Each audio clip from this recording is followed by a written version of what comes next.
I'm going to start a YouTube channel.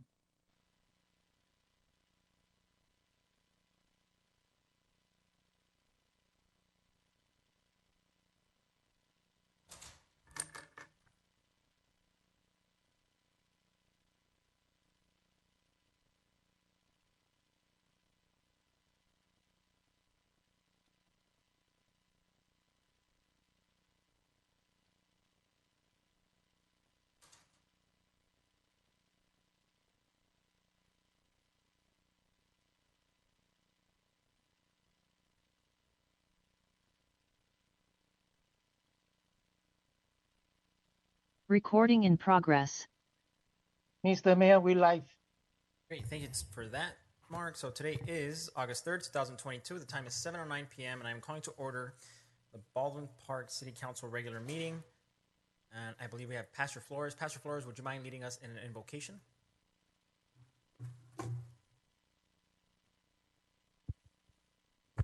Thank you, Mayor and Council. As we pray, let's remember Pastor Jackson's brother in Albuquerque, who's not doing well and is in, I think, in dying state as well, too. Let us pray. Oremos, Padre nuestro que estás en los cielos, santificado sea tu nombre. Venga tu reino, hágase tu voluntad, en la tierra como en el cielo. Danos hoy el pan de este día y perdona nuestras deudas, como nosotros perdonamos nuestros deudores. Y no nos dejes caer en la tentación, sino que libranos del malo. Gracious Father, we thank you for the privilege we have to live in the city of Baldwin Park, to love one another and to serve your people. Thank you for our mayor, our city council, the staff, Lord. We just pray for them today. Lord, as we enter this season, that they would gain your wisdom, Lord, and continue to honor you and serve your people effectively and efficiently. Lord, we're mindful of those of our members and citizens, Lord, who suffered today, Lord, and those all across the world. May they experience your peace. May they experience your love today, God. We thank you, Father, and we commit this time to you. In the wonderful name of Jesus Christ, we pray. Amen. Amen. Ron, do you mind leading us in the Pledge of Allegiance?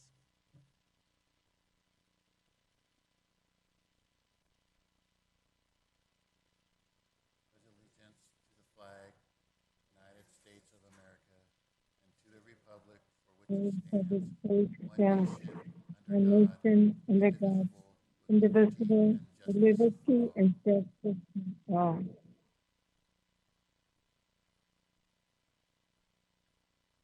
Thank you. So, City Clerk, can I get a roll call, please? Thank you, Mayor. Treasurer Marie Contreras. Here. Councilmember Alejandra Avila. Here. Councilmember Monica Garcia. Here. Councilmember Paul Hernandez.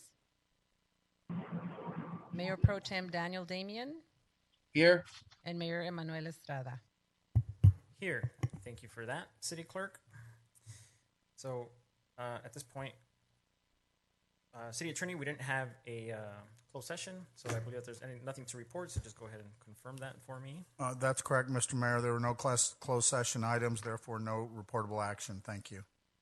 Great, thank you for that. And so we move on to proclamations, commendations, and presentations, and we do have some new staff we want to present, and we will go ahead and maybe hand it off to Ron. Ron, do you want to go ahead and introduce our new assistant planner? Yes, thank you, Honorable Mayor, Council. If you want, you can join us. Sorry. Oh, you can join us up here.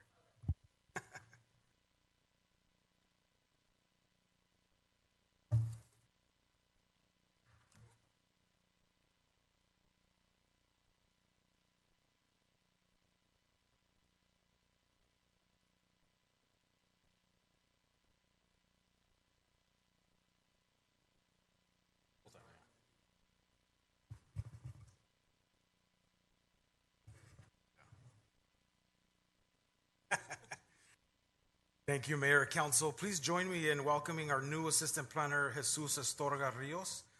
Jesus was born and raised in Baldwin Park and attended Baldwin Park Unified School District. and is a proud alumni of Sierra Vista High School. He then went on to attend Cal Poly Pomona and received a bachelor's degree in urban and regional planning. When asked how he became interested in the profession, he responded by saying, "Planning as a profession has always been something I've been interested in, whether it's working on large, complex projects or just helping residents with questions at the planning counter. Jesus hopes to continue advancing his skill set, both to help foster his professional career as a planner, as well as to help and provide quality customer service to applicants and residents in their pursuits." So please join me in welcoming Jesus.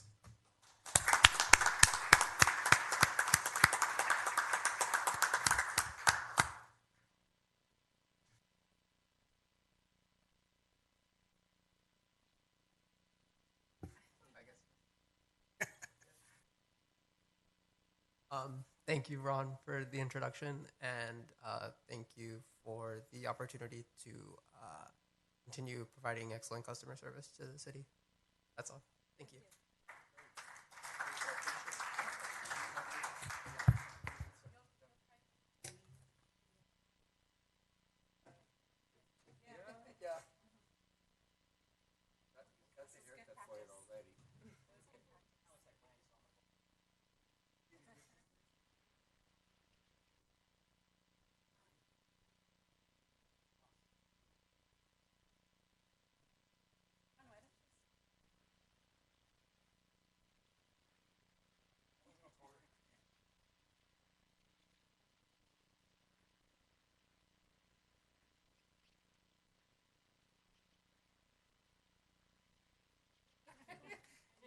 It's invisible.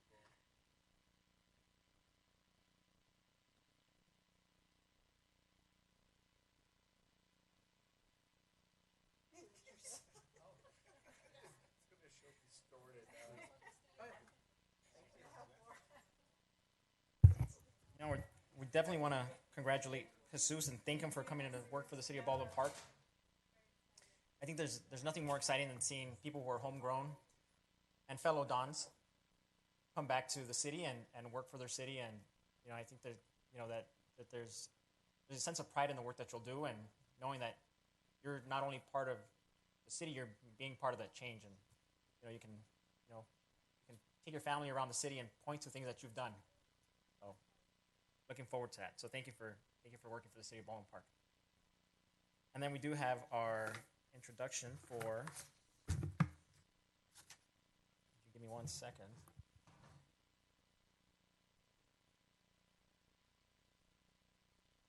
And then, of course, we do have our new Director of Community Development, who is Ron Garcia. He has over 17 years of local government experience, including serving as the city planner for the city of Baldwin Park.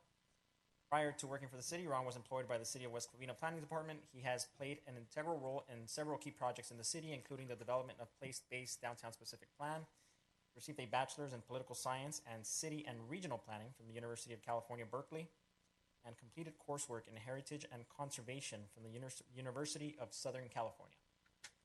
So Ron, would you like to give us a few words? Thank you.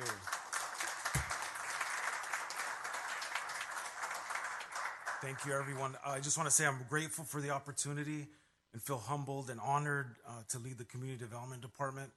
I'm excited about working with my colleagues, the Baldwin Park business community, and the residents to advance services to improve the quality of life in the city. So I want to thank you, thank the council, and again, very humbled and honored to be given this opportunity to lead the Community Development Department. So thank you.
All right. So we definitely, just want to reiterate that we're very excited to have our incoming staff, making sure that we're growing our team and making sure that we are bringing in qualified people to provide resources and services to the community. I'm very excited. I'm very confident that we are going to keep moving forward, creating a great team. And then, Lulu is your newest staff member in the office who was here earlier, correct? What was her name? Crystal. So we have Crystal. We introduced her last meeting. She's also Baldwin Park grown. Then I have Jesus, who's also Baldwin Park grown. And then we have Ron, who is an internal, not a trans. He's a yeah. So he's already in the Baldwin Park team. So we didn't go out and seek anybody. We gave that opportunity to Ron because he has been here and he's been very knowledgeable on planning and very diligent. One of the things I like about Ron is that he's able to firmly answer a question. And I think that's very important, especially when we're answering questions and making sure that we are giving firm and factual information to the community. So congratulations, Ron. Congratulations, Jesus. I look forward to working with the both of you. Well, let me take the opportunity to congratulate Ron and also Jesus. It's always nice to have a product of Baldwin Park come back to the city and contribute in meaningful ways. And so, I wish you the best. Oh, there you are. I wish you the best as you start this new chapter and, you contribute to the city of Baldwin Park as assistant planner. Congratulations. And Ron, congrats on your position. And I know that you've done great work for the city already. And I have all the confidence that you will continue to do so in this new role and even in a more expansive role. So congrats. Mayor, Yes, Councilwoman Avila.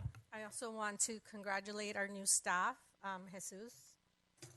Welcome to the city of Baldwin Park, but you've lived here the whole time, but now you're going to work for us and for yourself and for the community, which is what's exciting because you live here, so you've had in your mind what you would like to see in our city. So now you can bring those ideas and make them work for us. So that's very exciting that you get to see your city grow and you give your own vision that you've had since you were young. So congratulations for picking the city of Baldwin Park to work for, not only to live here, but to work for as well. I'm very excited to see what you're going to do to make the city even better. So thank you. And Ron, thank you for taking the opportunity to move up to your next role. I know you're going to do a great job. I love your integrity, your honesty, and I know you will continue to do great things for the city. Thank you. Mayor, if I may. Yes, Mayor Pro Tem. Yes, I just want to welcome Jesus, our new assistant planner, to the Baldwin Park family. Welcome, Jesus, and to Ron. Congratulations on your appointment for Community Development Director.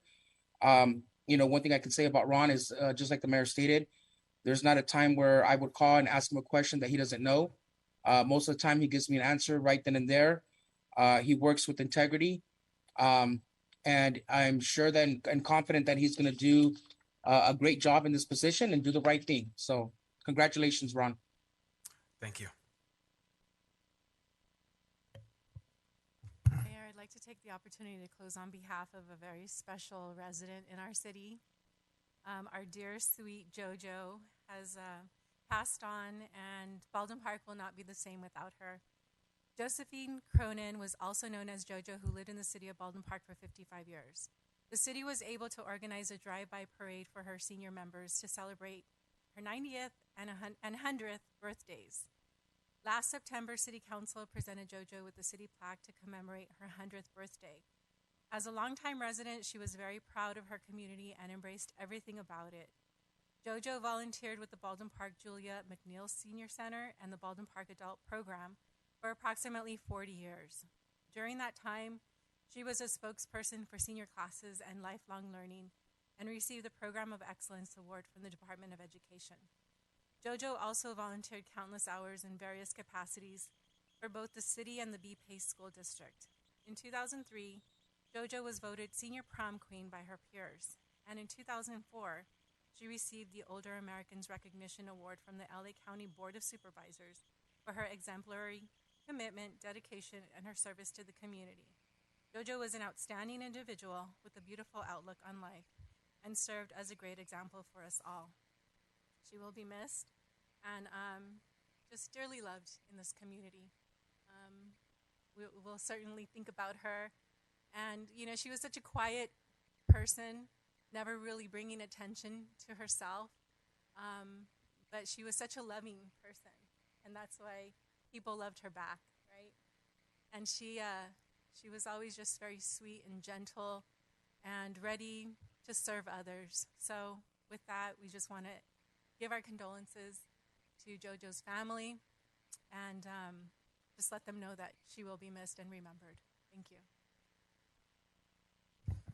Great. Thank you. Definitely want to acknowledge JoJo. I got to meet her at her 100th birthday celebration. I was there when the city handed her that plaque. Always a huge loss for the community to lose longtime community members. And with such a young history, it's always neat and exciting to meet people that have been here longer than the city itself. So I do want to share my condolences with the family. So at this moment, we will... Mayor, I'm sorry. I didn't mention her services for anybody who's interested in attending. So JoJo Josephine Cronin was born September 21st, 1921. She passed away June 23rd of this year. And her services will be at Forest Lawn in Covina. That's at 21300 Via Verde Drive, Covina.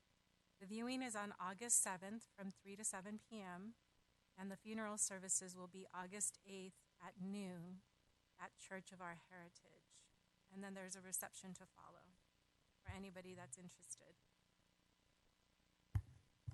Great, thank you for that.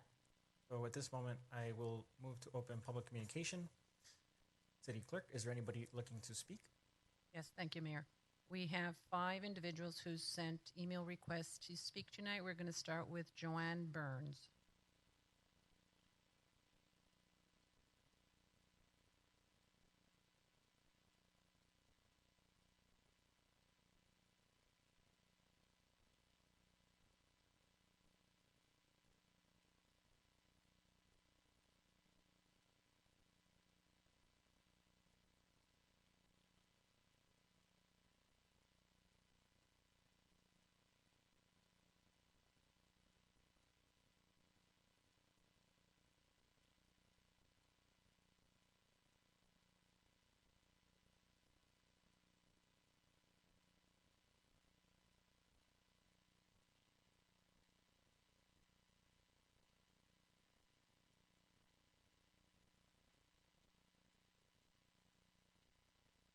Members of the Baldwin Park City Council. My name is Joanne Burns. I had grown up in the city of Baldwin Park. I attended Charles Bursch Elementary School and graduated from Sierra Vista High School. I have had the honor of working with Ron Garcia. About 16 years ago, we started our career together, and I can confidently say that you made the right decision. Ron Garcia will serve the city of Baldwin Park well. He serves with integrity, and he is an extremely hard worker. He does his best in every task that he has faced. And I would like to congratulate Ron Garcia for being appointed as the Community Development Director for the city of Baldwin Park. Congratulations, Ron. Thank you. Next is Jerry Briseño.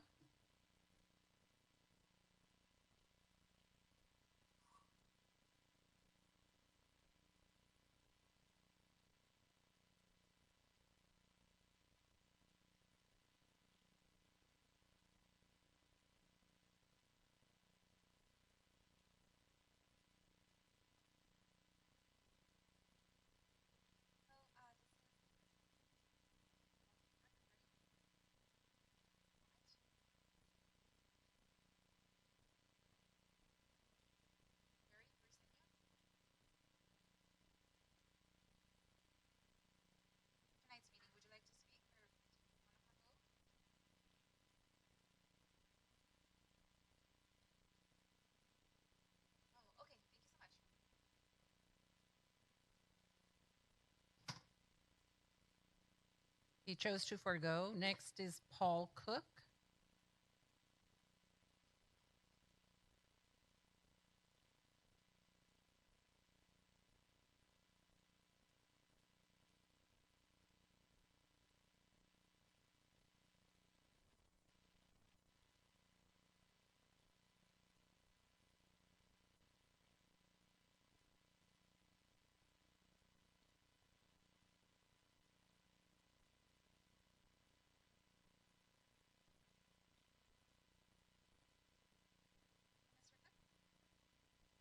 Hi, this is Lulu. I'm calling regarding your request to speak.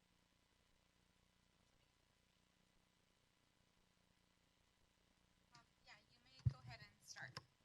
Yeah, hi, Mayor and council members. Paul Cook, just resident of the city. I just wanted to thank Josh Hendricks for the wonderful job he did in helping Oscar Alarcon just do his job. I hope that a lot of these young officers can be learned to train to protect and serve and not just have the appearance of being lazy.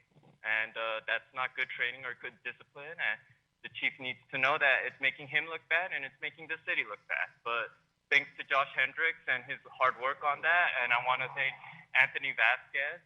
He's been doing such a great job cleaning up the graffiti on that bridge. And I haven't seen any graffiti since. He's in public works. And I just hope the mayor and council start promoting people who are doing their jobs instead of people who are encouraging corruption. So I think I've had enough of it. And we're going to expose everything. It's coming out little by little. And I just wanted to say that Manny Carrillo is the most useless director that we've had. There's feces all over the toilet today. I don't know why he's getting paid close to $300,000. He fired Julian Casas because he asked for a 40-cent raise after 20 years. I think he's amoral, that he's incompetent. And if anyone else is listening, I just want to remind everyone that Manny Carrillo used to launder money through gift cards through the Baldwin Park Community Center Corporation, and I'm sure he's doing something fishy right now with the Baldwin Park Charitable Relief Foundation. I think he's the worst director Baldwin Park has ever had. He's a cancer and a canker sore for the city, and they just need to let him go. And we can find someone younger, more competent, that knows how to clean toilets, that knows how to run a better community. And yeah, I just find him to be a disgusting human being. So thank you very much, and I hope you fire him one day. Bye. Next is Vincent Tsai.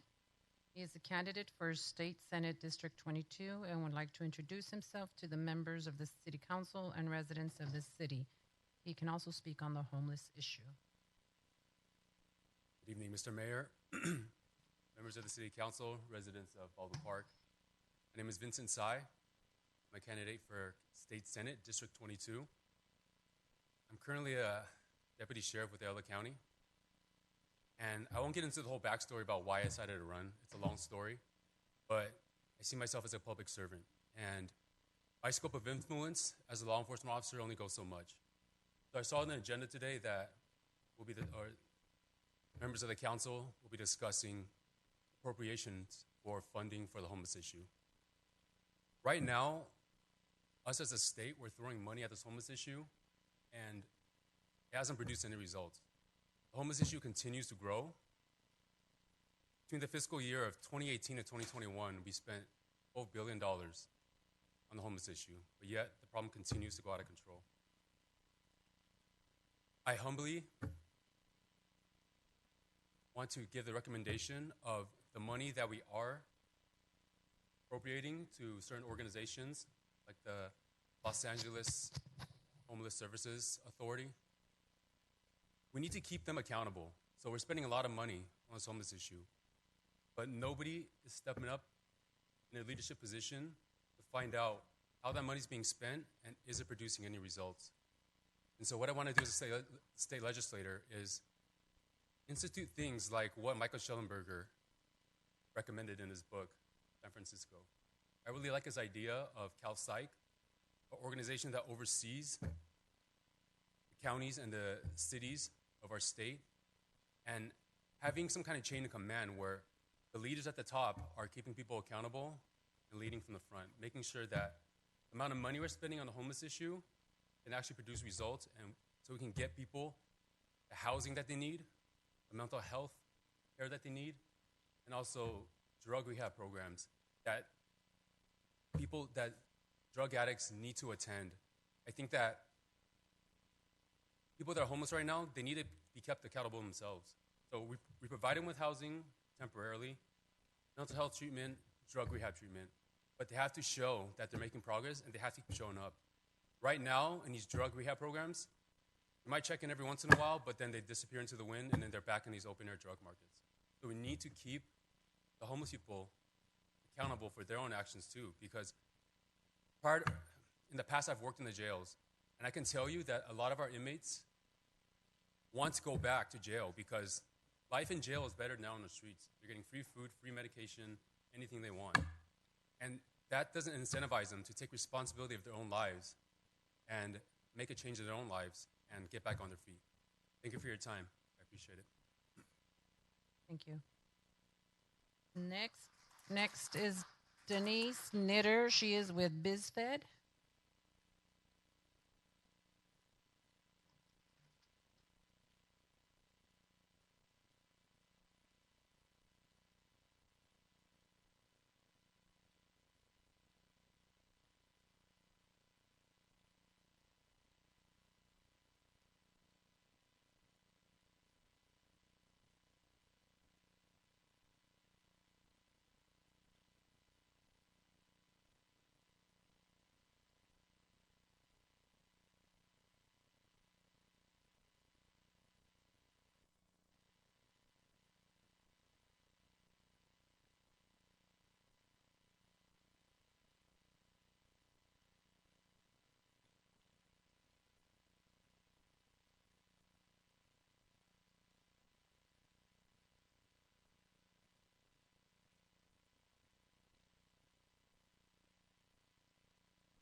We're going to try one more time.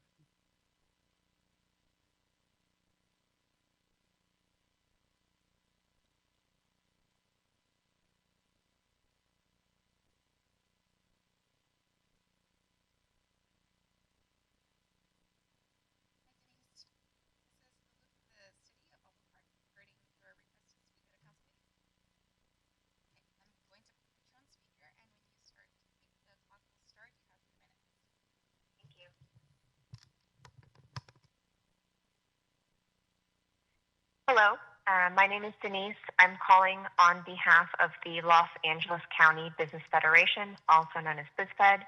Our organization is countywide. We represent over 400,000 employers and over 3.5 million employees in the county, several of whom are in Baldwin Park. I really appreciate you letting me make public comment today. I'm commenting on the considered healthcare minimum wage workers raise. And I wanted to encourage the council to please, to please allow the citizens of Baldwin Park to vote on this ordinance and to not implement it directly. We're strongly encouraging you to request an economic analysis prior to taking any action. BizFed believes that the best basis for legislation is informed, data-driven decision-making, and it's really unclear what these minimum wage raises could do to the already strained healthcare system. As we know, a lot of our local healthcare providers have not recovered and are just straining since the pandemic. The people who will be most unlikely to be able to compete with this minimum wage that's unequally distributed are also the healthcare facilities that tend to serve the most disenfranchised parts of any community. It'll create a patchwork approach to minimum wage increases, which is never sound policy. We're really encouraging the council to please be thoughtful in your approach and to include the economic analysis as part of your consideration. Thank you. And we received one more request to speak via phone, and that is from John Boucher.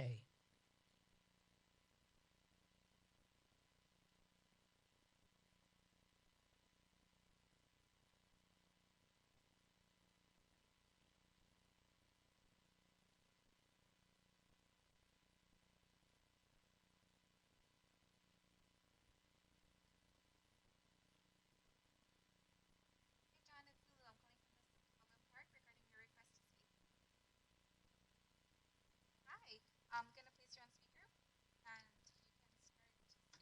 1 second, you have 3 minutes. Okay, go ahead, John.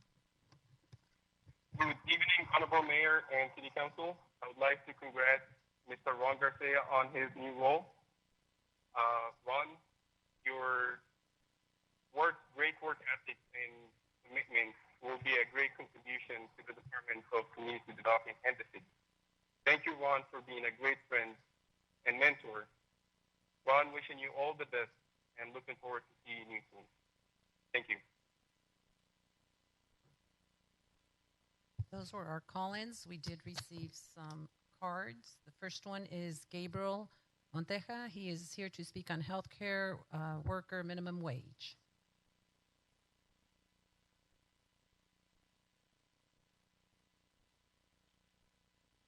Hello, my name is Gabriel Montoya. I am actually a executive committee member statewide for SEIU-HW, but I'm a rank and file member, so I also serve as an EMT in LA County, been in LA County EMT for 17 years now, and I work out of Downey. But I'm here to support my union members, brothers and sisters in healthcare tonight in their fight for a minimum wage.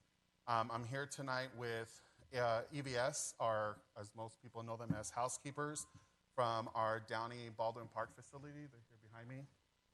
And I'm here to speak on their behalf. What we really got to focus on this year is that a lot of these healthcare workers who have been doing this work have been doing it consistently, many times in areas where they're understaffed and overworked. And in many cases, these workers have not been compensated for the danger they have been put in. I will tell you, Kaiser Permanente is a multi-billion-dollar corporation that owns as much capital and as cash on hand, probably more than the Catholic Church in the state of California. And yet, our multi-million-dollar a year CEO, whose total compensation was $17 million over the last year, has not even bothered to pay any of these workers hazard pay. The lowest paid workers in Kaiser Permanente have not received a single dollar of hazard pay and had to fight to get their union negotiated bonus.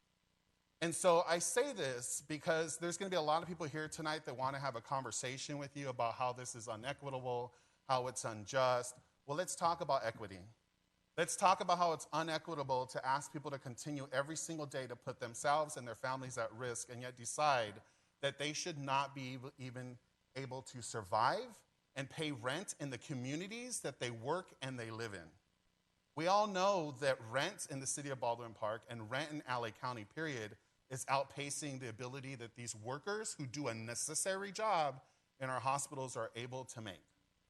And so I say this tonight because we need to remember that these workers are going to continue to dedicate themselves to this community, and we should at least make sure that they are able to do it with dignity and able to do it with shelter, with gas in their cars, and food on their tables. None of us in healthcare, including myself, ever joined healthcare because we wanted to get rich. We'll leave that to our CEOs. But we did this because we want to serve our communities. But even though we're not doing this to get rich, we should at least be able to survive.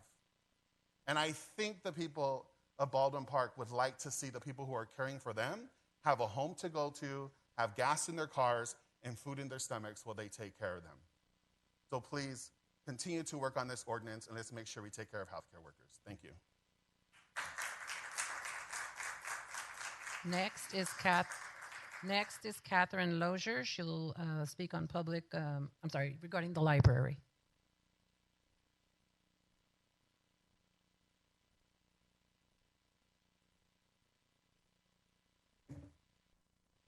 Good evening, Honorable Mayor, Mayor Pro Tem, members of the council and community. Thank you for the opportunity to speak. Though the library's summer programming is starting to wind down, we still have an action-filled August. In-person programming at the library on August 13th, we'll have Illusions by Alan. Alan is an award-winning magician who will be coming to do a program for children, best ages for 3 to 12.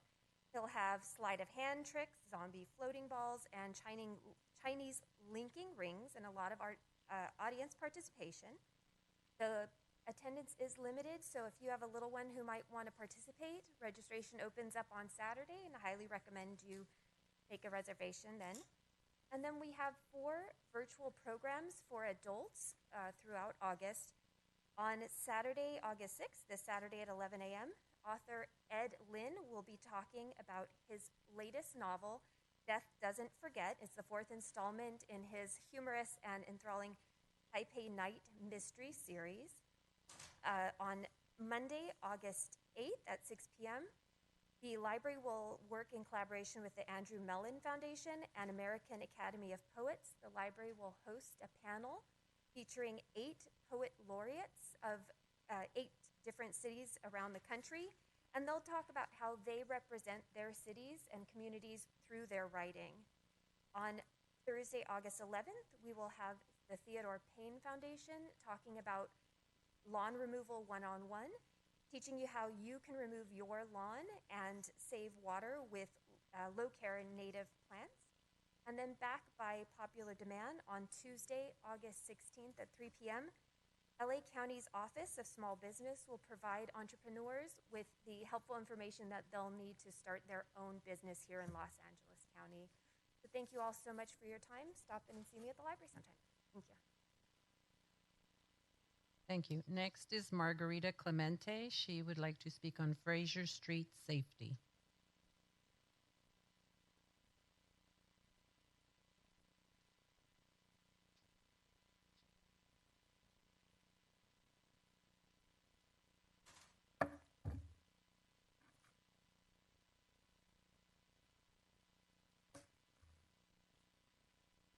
Good evening, Mayor, council members of Baldwin Park. I have lived on Fraser Street for the past 40 years. I have seen my city go through many changes, some good, like new businesses that bring in new revenues for our city, but I've also seen the oversight and decisions that my city administrators have made. These poor decisions are putting the residents' lives in danger. I am specifically speaking of the traffic lights at the intersection of Foster and Fraser Street. The cars travel at high speeds on Fraser Street, going eastbound, and as they take on the curved portion of the street, they lose control and have crashed into cars and homes. I speak for myself, as my front gate has been crashed into a total of 4 times. The second time was 2 years ago. And the latest accident was early Sunday, July the 24th at 4 a.m. in the morning. The car went through a power pole, 3 brick pillars, 4 wrought iron gate sections, crashing into my neighbor's parked car, and finally coming to a fiery stop 2 houses down from my home. You can see all of this as it was covered by TV channel KTLA. This is unacceptable. I fear for the lives of my family. This car could have gone through my house and taken our lives. This tragedy could have easily been avoided with a simple speed bump.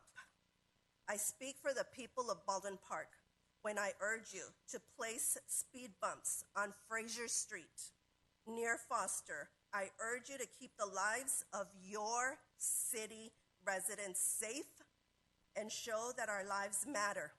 I only hope that if there is a next time that I speak to you, it's not because a life has been lost. Protect the lives of my family, my neighbors, and the lives of those that are behind the wheel. Thank you. Thank you. Next is Angelina Jones. She will speak on Fraser Street safety.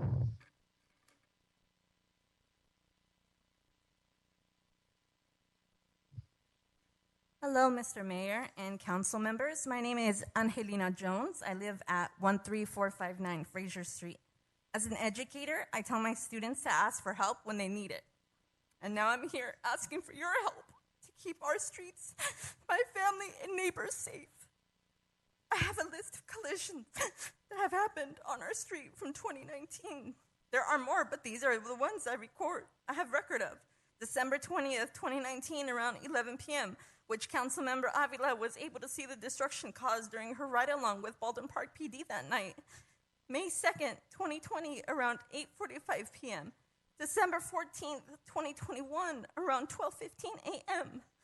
May 23rd, 2022, around 7:30 p.m. And most recently, July 24th, 2022, around 4 a.m., which caused a substantial amount of damage.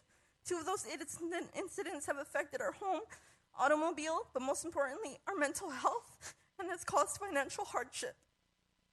I am dealing with PTSD when I hear cars still speeding through our street. A flashing red light after a certain time at the intersection of Fraser and Foster Avenue is a proposed solution. Another issue that we have seen, there are no stop signs on the intersection of Grace Avenue and Fraser Street. We are in need of these updates on our street before we lose a life, which thankfully my husband still has his, as some debris came through our window that night. I thank you for your time and support.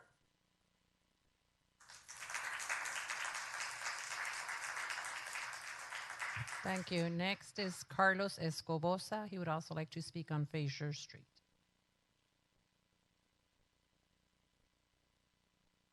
Good evening, everyone. My name is Carlos Escobosa. I live on Fraser Street by Foster. I've also graduated from junior high and high school, Sierra Vista. I'm local, and I've been here since '95. There has always been car accidents on our streets on Fraser and Foster, between Fraser and Grace.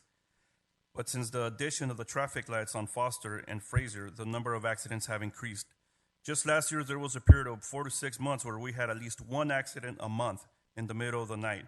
We believe this is caused by the light that stays green all night and causes drivers to speed through our street at high speeds, and they run into the curb and they lose control, crashing into our cars, gates, and homes in some cases.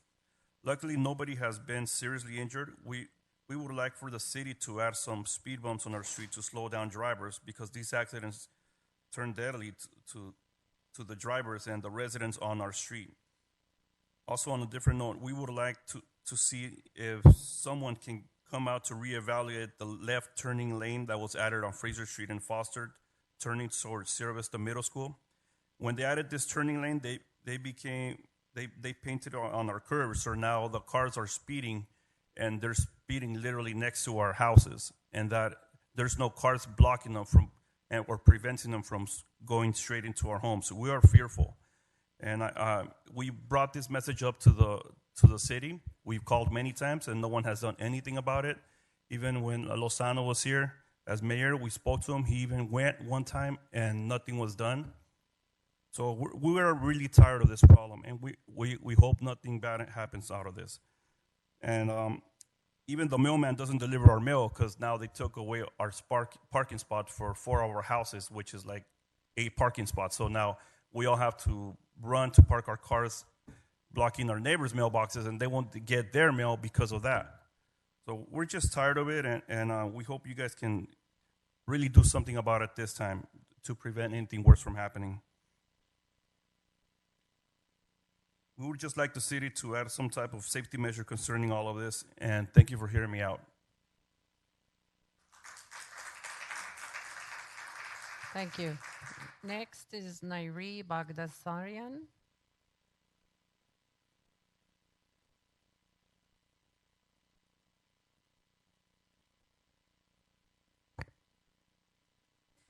Good evening, and thank you, Mayor and members of the Baldwin Park City Council. My name is Nairi Bagdasarian, and on behalf of the San Gabriel Valley Economic Partnership, I'm here to first acknowledge the time you've already spent regarding the healthcare worker minimum wage issue and to urge you to not take any further action on it. The healthcare worker minimum wage measure failed to gather enough signatures to qualify for the ballot, and that is a clear indicator that the City of Baldwin Park residents, your constituents, are not in favor of adopting such a policy. Adopting a city ordinance based on a measure that failed to make it to the ballot will not only go against the position your constituents have already vocalized, but will also exacerbate many problems that hospitals are already facing.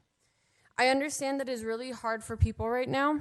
The cost of living is going up, and you as a governing body want to make sure that the people you represent are taken care of and are able to take care of themselves. Adopting an ordinance based on the failed measure will not accomplish that. The measure is discriminatory, deeply flawed policy, inequitable, and will hurt workers and patients. Should the city decide to adopt an ordinance on this, you will be opening up a very wide door. Adopting a city ordinance that mimics the measure would set arbitrary pay requirements for only some healthcare workers at private hospitals and healthcare facilities, while completely excluding thousands of healthcare workers doing the same job at public hospitals and community clinics operating in the city. The measure would in fact exclude workers at about 78% of healthcare facilities, creating a confusing, arbitrary, and inequitable system. While on the surface the measure appears to be aimed at healthcare workers, it also covers janitorial staff, security, cafeteria workers, and groundskeepers. Many of these positions are also employed by the city and other employers operating within Baldwin Park. Adopting the proposal will inevitably result in the excluded workers to come to the council and demand similar salary increases. The measure has the potential to increase costs significantly in all areas of the city or result in the appearance of discrimination by this governing body. Is the city prepared to take on that cost? Is the city of Baldwin Park prepared to take on the cost of paying everyone a $25 minimum wage? Thank you.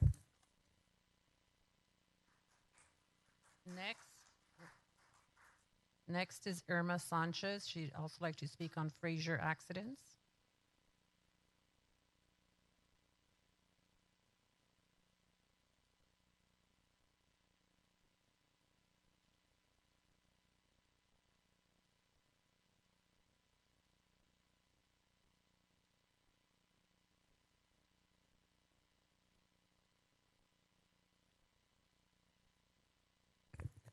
Hello, good evening, everybody. Well, I'm for the Fraser accidents. I was not as prepared as these other people that talk, but you already heard what's going on our street, which is very bad. As far as my concern, I've been in Baldwin Park since 1984, 38 years. I have had 5 cars already total in front of my house. One in 1998, 2001, 2010, 2019, and November of 2000 of last year. From that accident, my daughter just went upside down, you know. She lost her car, she cannot go to work. She's going to a lot of financial burden because of that accident. And I really please you to do something about this problem, a bump, light, anything that will help us, you know, have our street safe. I want one night have a policeman park somewhere, you know, that nobody can see him, so that he can see the cars that are running like a freeway, you know. It's horrible. But I think right now, this last accident is just out of proportion. It's just too much. And, you know, like other people said, I'm afraid somebody will get hurt because this is too much. So I thank you very much for hearing me. Thank you. Thank you. Next is Adina Tesler.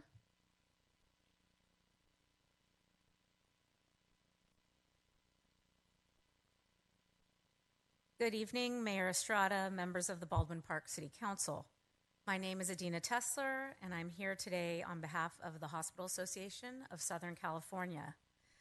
I've attended several Baldwin Park Council meetings, and I'm here again tonight to provide comment on the Council's recent request to explore an ordinance similar to the healthcare minimum wage measure that failed to qualify for the November ballot.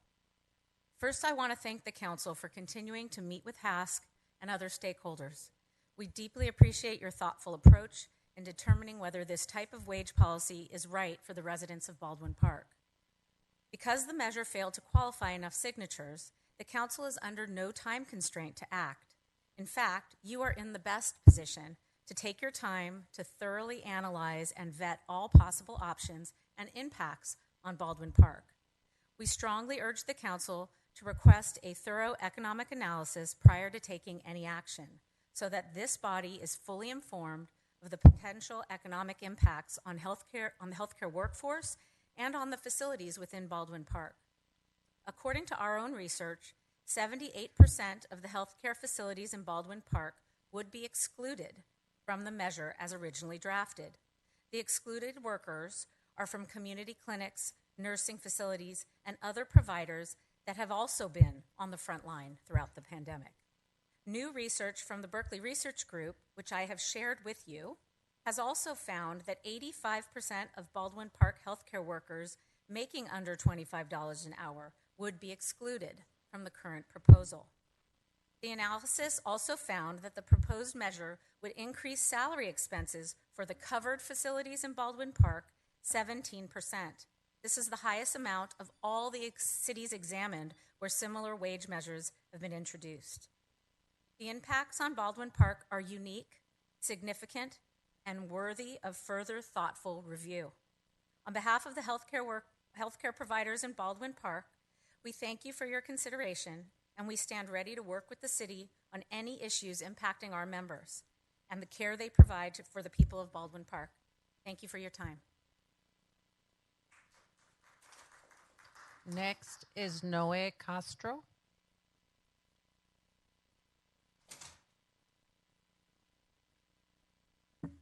Hello, Mayor, council members.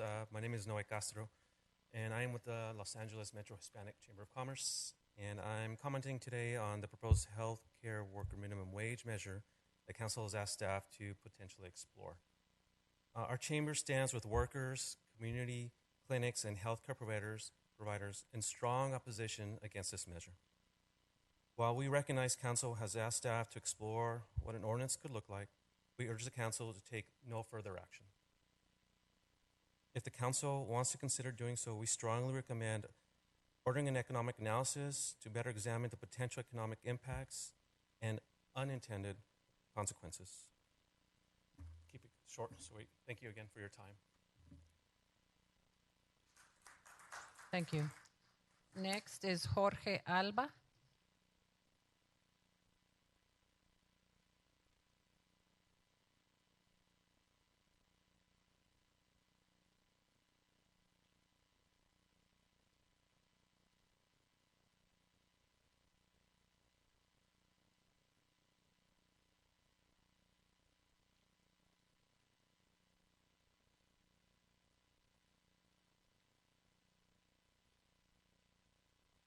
He will be using an interpreter.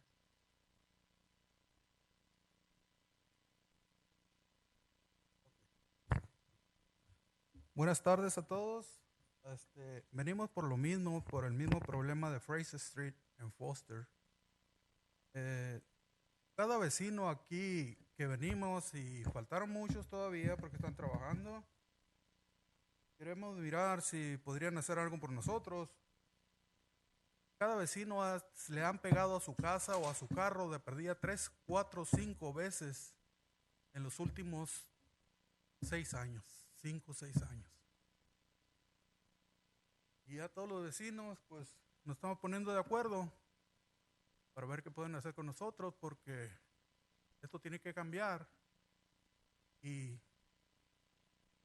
Sierra Vista High School tiene muchos niños ahí también. Y no queremos que vaya a pasar una tragedia y lo vamos a lamentar después.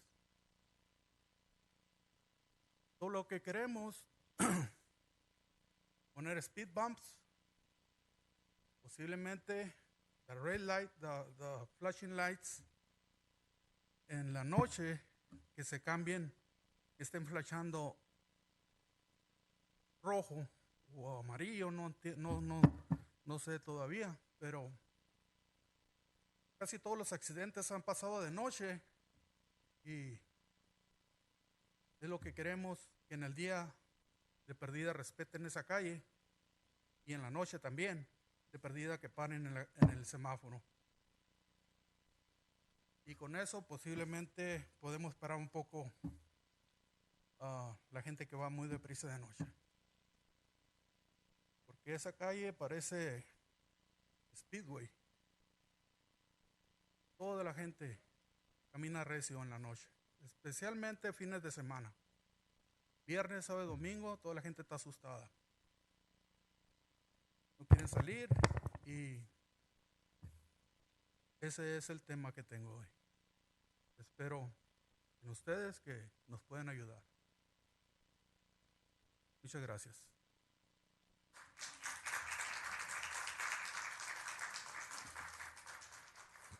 Good afternoon. My name is Jorge Alba, and I'm here for the same issue dealing with Fraser Street and Foster.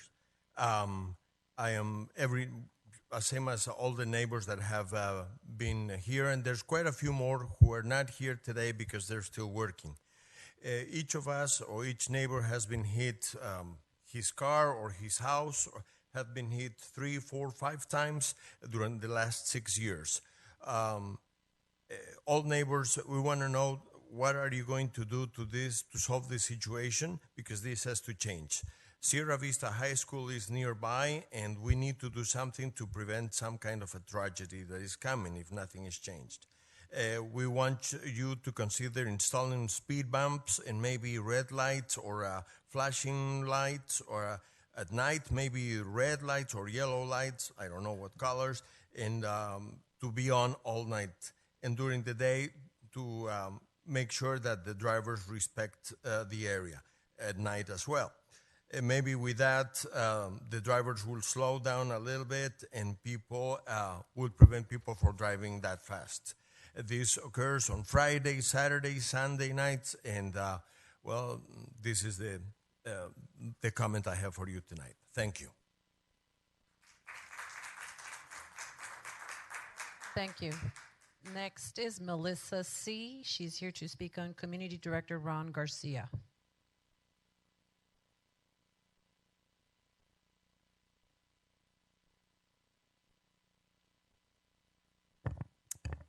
Good evening, Honorable Mayor, Mayor Pro Tem, and council members. I'm Melissa Chupres. I'm the Associate Planner here for the City of Baldwin Park. I'll keep it short and sweet, but I wanted to congratulate Ron as our new Community Development Director. Ron truly deserves this position. You've heard from more than one of us that he's a humble, honest, and hardworking individual who really puts the needs of the community first. To me personally, he's been nothing but an inspiration, a great mentor, and an even better friend. He has not only helped me grow as a professional planner, but I know he's mentored and made an impact on other planners that have come through the Baldwin Park Planning Division. Our department has gone through a few different planners, and it's because Ron takes the time to pay it forward and really teach every one of us. And because of that, a lot of us have moved on to bigger and better things in our careers. So Ron, congratulations. We're also proud of you and can't wait to see what else you're going to do in the future. Thank you. Next is Fabiola Zelaya Melicher. She is here to also speak on introduction of employee. Good evening, Mayor, Mayor Pro Tem, council members, staff, and members of the community. It is a great pleasure and honor to be here to congratulate Ron Garcia on his new role as Community Development Director. I had the pleasure to work with him for about 9 years, and I can tell you he's someone who always step up to the challenges to get things done. He has a lot of integrity. I enjoy working with him. And I have no doubt that he will continue to be an asset to the city of Baldwin Park, the organization, the community, as well as good leader to staff and a resource as well to all staff members. So with that, congratulations, Ron. I'm really, really proud of you. Thank you. Thank you. Next is Jeff Anderson, also to speak on introduction of employee.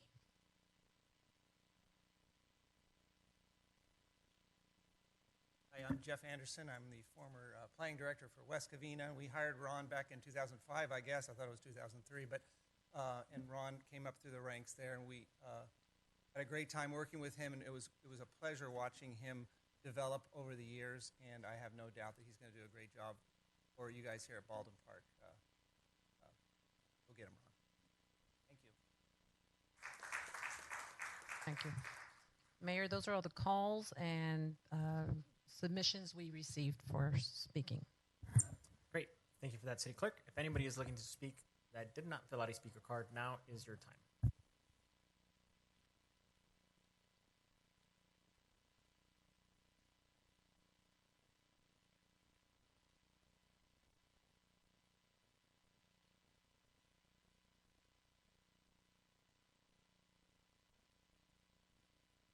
Good evening, Mayor, City Council members. My name is Michael. I'm with the California Hispanic Chamber of Commerce, and I'm here to provide some comment on the proposed healthcare worker minimum wage measure.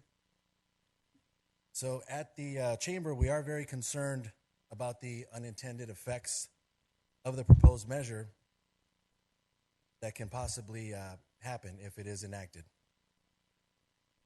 I'd like to start with stating that there are two recent studies that have been conducted, one from the Berkeley Research Group and the second from the California Hospital Association. First study found that 85% of healthcare workers in Baldwin Park would actually be excluded from this measure. Second one found that 78% of the healthcare facilities in the city of Baldwin Park would also be excluded. Goes without saying that this measure is not only unfair, but it can lead to major problems for the city of Baldwin Park. So we strongly urge the council to not enact this as an ordinance.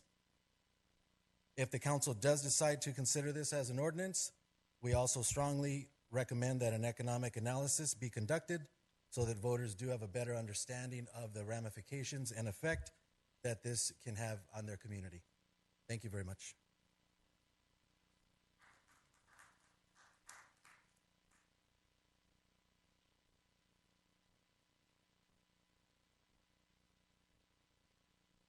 Leslie Brito, good morning, Council Mayor and Council members and community. I live in Baldwin Park for 30 years, Kaiser Permanente employee for 25 in pediatrics. And just to clarify about the statement that this person previously made, the California Hospital Association paid for this study. So obviously they're gonna get what they're looking for, just to clarify on that. Secondly, please don't call our EBS healthcare workers. They work on the floor. They expose themselves all the time. They're not nurses or physicians.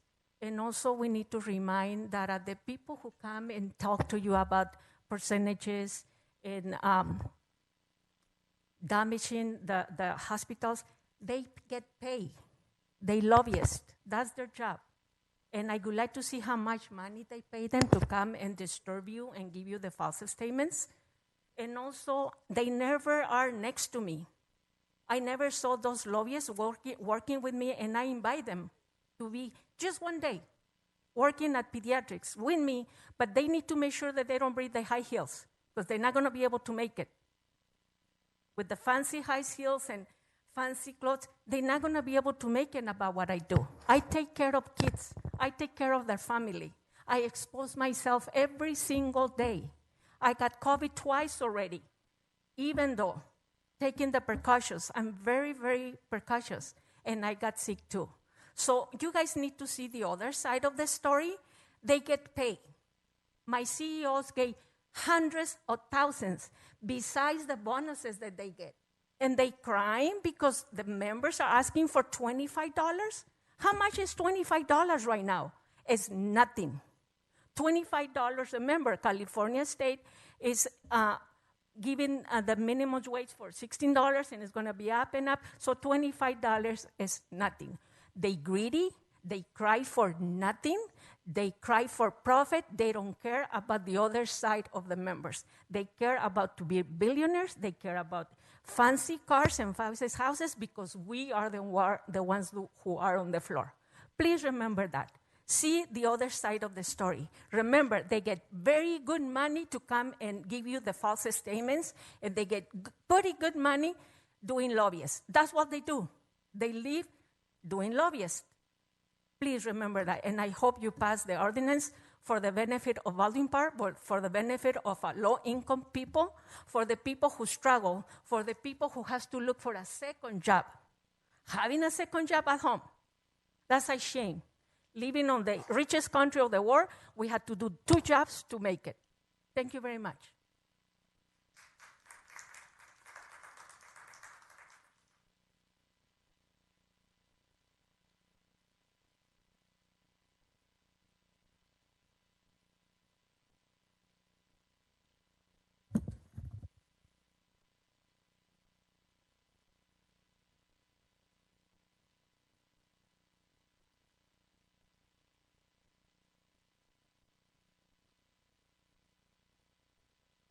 John Rios, resident, 48 years, right here in Baldwin Park. One of the things I want to talk about is the community is tired of a lot of things that's being happening in the city council. Just because you're in the city council, you're not above the law. You don't go into a director's office and tell them, oh, I need for you to pull this out. Okay? That's why I quit that thing that we had, Enrique, because I found out some things that I'm not happy about. The residents are not happy about. You know, it's like the poor people on Fraser. That's been going on for years. You know, I told Sam, those ladies wants to talk to you before they come in. Sam ignored me. The pictures that Mr. Tuttle sent you guys over the weekend, I took them because I care for the city. Okay? And I'll keep on sending them, and we'll keep on posting them. You know, one thing that I gotta say about the public works, they're all hard workers. Anthony, I called him up. Anthony, this is, and he'll take care of it. Like I said, maybe a month ago, 2 months ago, Anthony needs a supervisor. You said, Enrique, that he's going to get a supervisor. He cannot be in 20 different meetings and try to run a department. Okay? That's one of the things you guys have to understand. You guys are not above the law. Anything you guys do wrong, we're going to bring it up. You know, favorite between the city council and the directors, that has to stop. I don't care if you live in Los Angeles Street or in Foster or Stewart. You cannot come to a city council and tell them, hey, you know, I need this. No. We're going to expose everything because you guys are not listening to the residents. Mayor, when you first started, I told you, you have some cancer within your departments. You need to get rid of them. You need to start with a lawyer, then go down the street, you know. Open up your eyes. The people you think they're helping you, they're not helping you because the community is upset on what you're doing right now. Your time is up, sir. Thank you.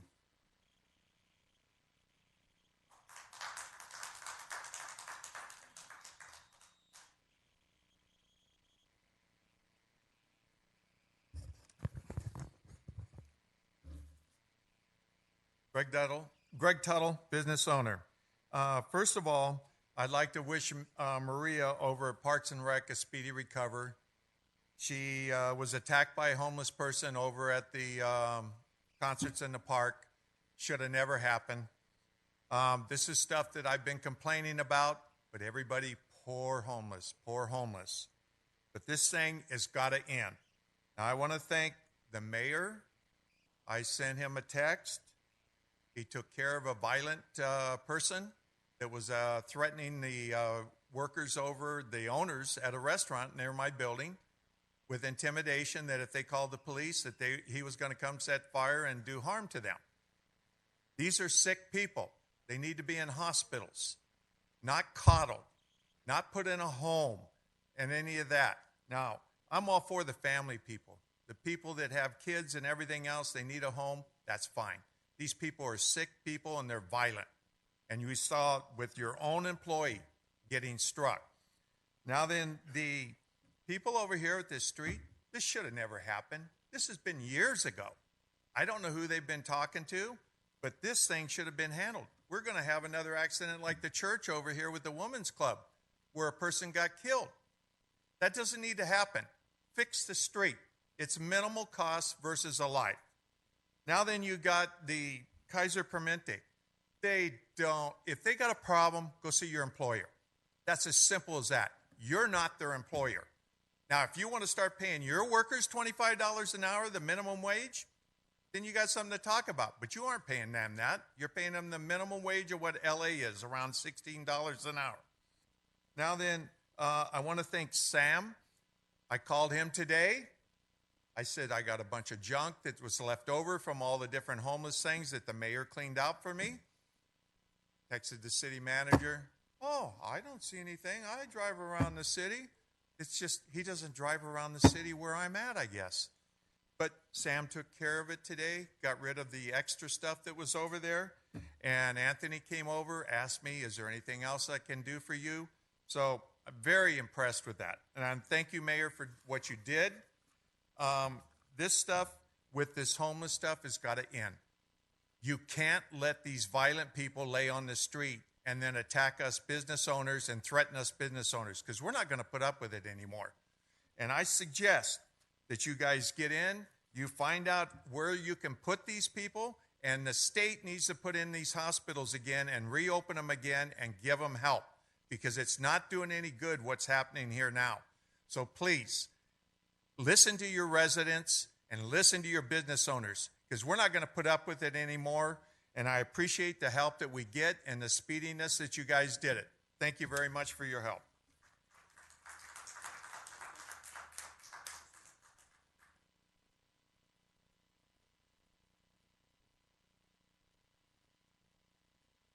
Hola, buenas noches.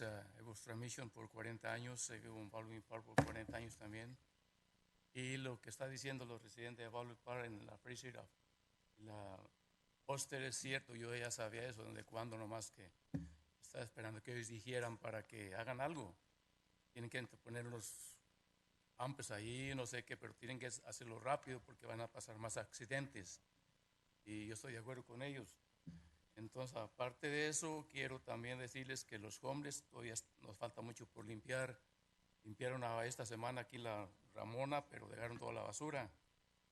Entonces hay que limpiar bien la Ramona, todo eso, las banquetas que tienen mucha basura. En mi taller rompieron un tower de electricidad esta semana y lo reporté. El Caltron fue a repararlo. Otra vez tomaron mi cerco los homeless y yo no sé qué hacer con ellos. Y tienen que meter más fuerza en eso, más poder para que los limpien, porque no están haciendo nada bueno. Si quieren llevárselos, llévenlos a su casa, pero yo no los quiero ahí. Los protegen mucho. Ellos roban, hacen muchas drogas, el freeway es todo rayado, tan bonito que estaba antes. Yo veo que no están borrando las paredes del freeway. Me dice que hasta que llegue el Caltron van a borrar. Si el Caltron no llega en un año, nunca van a borrar las paredes, ¿o qué pasa? Quiero que se vuelvan rápido para que cuando viene la gente de fuera de la ciudad, que vean bonita la ciudad, no que la vean fea. Yo todos los días ando recorriendo la ciudad para ver qué pasa, reportando con Anthony, con CDR, todo, para que ustedes cooperen con nosotros, porque nosotros también tenemos trabajo que hacer. Y es todo.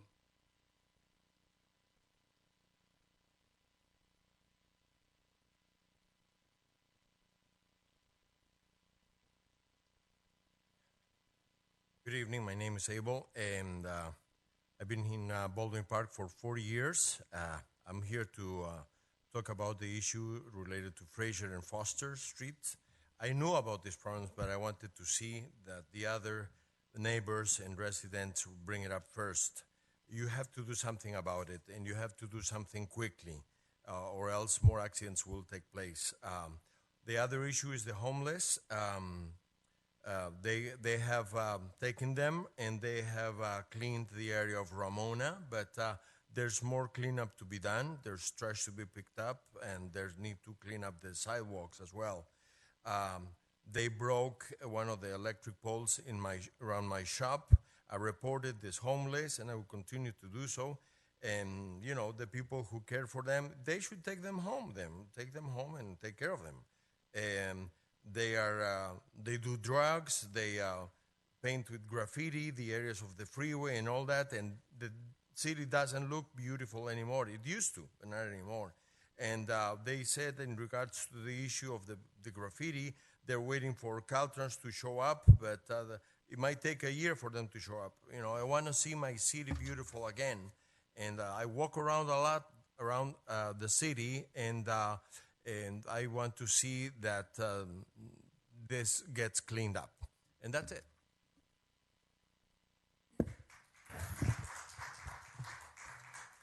Great, thank you. Is there anybody else looking to speak? If not, I will go ahead and move to closed public communication. Definitely want to address some of your situations. You know, Fraser Street, we're all aware of what happened there, and I think we've been working really hard to make sure that the streets are getting safer. We know that there's been speeding issues, especially after the pandemic. Everybody has been in a rush to go everywhere. We don't know why. But, you know, it's very important to understand that there's a process to all of this. I know, and sometimes it takes longer than we'd like to. Doesn't mean that we're not paying attention or that we're making excuses for it. It's just the way it is, right? Sometimes there's traffic studies involved. Sometimes the type of street doesn't allow for a speed hump or things like that, but there are other speed deterrents that we can consider. Sam, definitely, you know, kind of treat it as an urgency and reach out to the residents, see that street and what we can do. It is important that we make sure that street is safe because it's residential, but it's also part of our bike lane path. So, you know, bicyclists pass through there. I pass through there. So I know that it is important to make sure that that area is safe, not just for the residents, but the passerbys. And it is next to the school, so we want to make sure we take care of that. So by all means, we should consider, I know that there's rumble strips, we have for speed humps, and other signage that can hopefully help deter that. I don't know if we can, I think that street, once we get to that upper portion of Fraser, there's no lines on the street. Is that something that we could do there? Absolutely, Mayor. So there's a couple of things we're doing. The immediate thing we're doing is increasing the signage and doing the restriping. And we're going to be doing a survey for speed humps and look at other options. Rumble strips is one of them. The red flashing lights is another option. So we were there Sunday morning doing the cleanup. We are very aware of the situation. And so we are going to be expediting the solution and talking to the residents. Great, thank you for that. And so definitely I just want to make sure that we're all in understanding that we're aware of it, we're working on it. It does sometimes take a little bit longer than we'd like it to, but that's just part of the process. You know, talking about homelessness, I think Mr. Vincent Tsai was here and he was talking about it. So we're actually in a really, we're getting to a really good position, right? And I can't stress this enough. When we talk about homeless services and making sure that we are tackling the issue head on, you know, we're not making excuses for people breaking the law. We are looking to ramp up our efforts faster than ever, which we've been doing.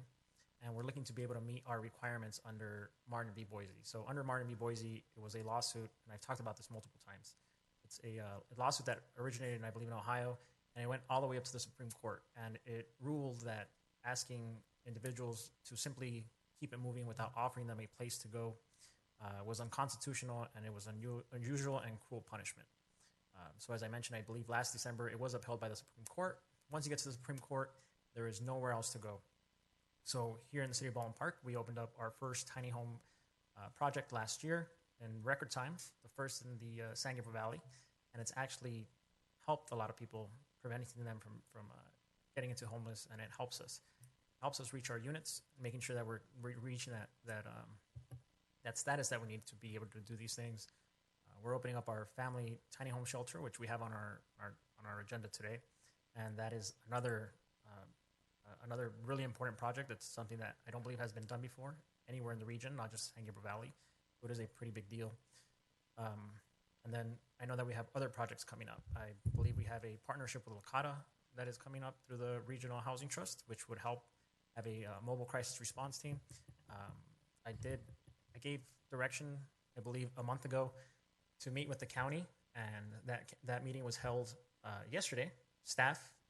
All of our staff and all of the county staff met, the transportation team, to get involved and make sure that we start cleaning up the wash. So if you ride through the Emerald Necklace, if you ride your bike down there, just pass through there, you'll see that in the coming months, you will see an effort to clean that area up. But it does get tricky. So I know that we heard about Caltrans. So the city's not allowed to touch Caltrans property, and I believe even the county is not allowed to touch Caltrans property sometimes. So it does get difficult. We are a city that's in between freeways and washes, and some of these washes aren't just county. They incorporate the Army Engineer Corps, and they incorporate LEDWP, so it does get a little bit tricky with jurisdictions. However, that doesn't mean that we're not making our efforts. Our PD has also gotten heavily involved, and I know that they've also been working with county and reaching out to other cities to learn from them and see how we can speed up this process. So it's been, it's a tricky conversation, but we are paying attention and we are doing some really diligent work. So I just want to share that with you. $25 an hour, we can't have this conversation forever. So I do want to let council know that we will have to make a final decision sooner rather than later. There is a lot of information out there, and it is up to each council member to do their due diligence on this, check sources, and everything in between. So I wanted to point that out. Mayor, are you done? Yes. Sorry. Thank you. First, I want to thank everybody that came out to speak. I'm going to touch on two topics that are very important. The Fraser Foster accident. I was there 2 years ago. It was actually, I was doing the ride-along, Maria, when this happened. And it was an ugly accident. And at that time, I brought it up as well. As soon as I found out about the accident on Sunday morning, Ricardo Vasquez sent me the video. I did not know about it, our commissioner. And I told him that's the exact same house where that accident happened. I immediately got on the phone with our city manager and with Sam, and I told them something needs to be done here. And I explained to them what I saw when I was on that ride-along. I also explained to them how on Fraser Street and that the kids cross there, and that's where the cars are picking up all their speed, where traffic coming out of Grace and Fraser can't see vehicles coming from either side and the dangers of that. So I want to reassure you that I immediately reached out to Sam and Enrique, the city manager, and that is why they went out there and look at the area. And I had already talked to Sam because in the area of Fairgrove, on the other side of the 10 freeway, there's a blind spot exactly like it is right here on Fraser, and they were doing the exact same thing. And that's exactly what we did. We did the bumps and we did the flashing lights, which has helped a lot. It's helped the students cross the street safely because it is a blind spot, like I said. So be reassured that we're definitely going to move fast on this project. And there was a plan to meet next week in your area, in your street. But I'm glad you came to the city. This is what we need to do as a community. We need to come in and we need to voice our opinions or our fears, our thoughts, whatever's going on in our city. You need to bring it up to our attention, but be assured that it was already brought up and it's already being worked on, and we're still planning on going out to your street and hopefully have more residents there to speak to you, because it is in the works to fix that. I'm sorry for that another scare that you received, because again, I was there. I saw what happened the first time. I drove by this time after the cars were already removed and saw the same. It was like a deja vu. It was the exact same fence, the exact same thing that happened. And I remember that night clearly. I spoke to you that night. So be assured something will be done. Para los que hablan español, les quiero asegurar que al día siguiente que yo supe del accidente que pasó ahí en Fraser, yo ya había estado allí anteriormente, el último accidente que pasó, que se metió a esa yarda. Y yo ya había dicho algo. Y no se hizo nada. Este accidente, inmediatamente le llamé al manejador de la ciudad y a Sam, y es por eso que ya pasaron por allí, ya fueron a ver cómo está la calle. Incluso esta semana que viene íbamos a ir a su calle a tener una junta con ustedes, a sacar a los residentes de sus casas y vamos a tocar en cada puerta para hablar con ustedes. Pero me da mucho gusto que ustedes tomaron la iniciativa de venir aquí a decir algo. Es muy importante oírlos a ustedes, lo que están pasando, lo que están sintiendo, porque sí da miedo de los que viven ustedes allí en esa vuelta, que puede pasar otra vez, es muy peligroso. Incluso le dije a Sam que la calle Grace, que está ahí un ladito, cuando estás dando la vuelta a la izquierda o a la derecha, nunca se puede ver cuando vienen los carros porque es una curva y no se ve. En la calle Fairgrove hay una curva exactamente así como las de ustedes, y hace 2 años o 3 años hicimos lo mismo, pusieron los bumps y pusieron luces que están flasheando porque los niños tampoco podían cruzar la calle y los carros pasaban volando. Nomás les quiero asegurar que ya está el proceso, ya se está haciendo algo, y la semana que entra todavía vamos a ir a hablar con ustedes porque ya lo teníamos planeado, ir a tocar en cada puerta para hablar con los residentes. Pero muchas gracias que vinieron a asegurar de que estamos escuchando y que vamos a hacer algo para tener poquita más seguridad en esa calle. Y es buena idea tener a un policía que se estacione en una área donde no se pueda ver. Yo digo que la calle Grace es un lugar excelente porque no se alcanza a ver de la calle Fraser. So, Chief, maybe we can have a patrol officer on Grace, because nobody will be able to see them if they're flying by there. I hope they're not flying anytime soon. So be assured that it is going to be taken care of. And we will put fast forward on that, Sam, please, because it is urgent. Now, so thank you for being here. When it comes to the homeless, Mr. Tuttle, thank you.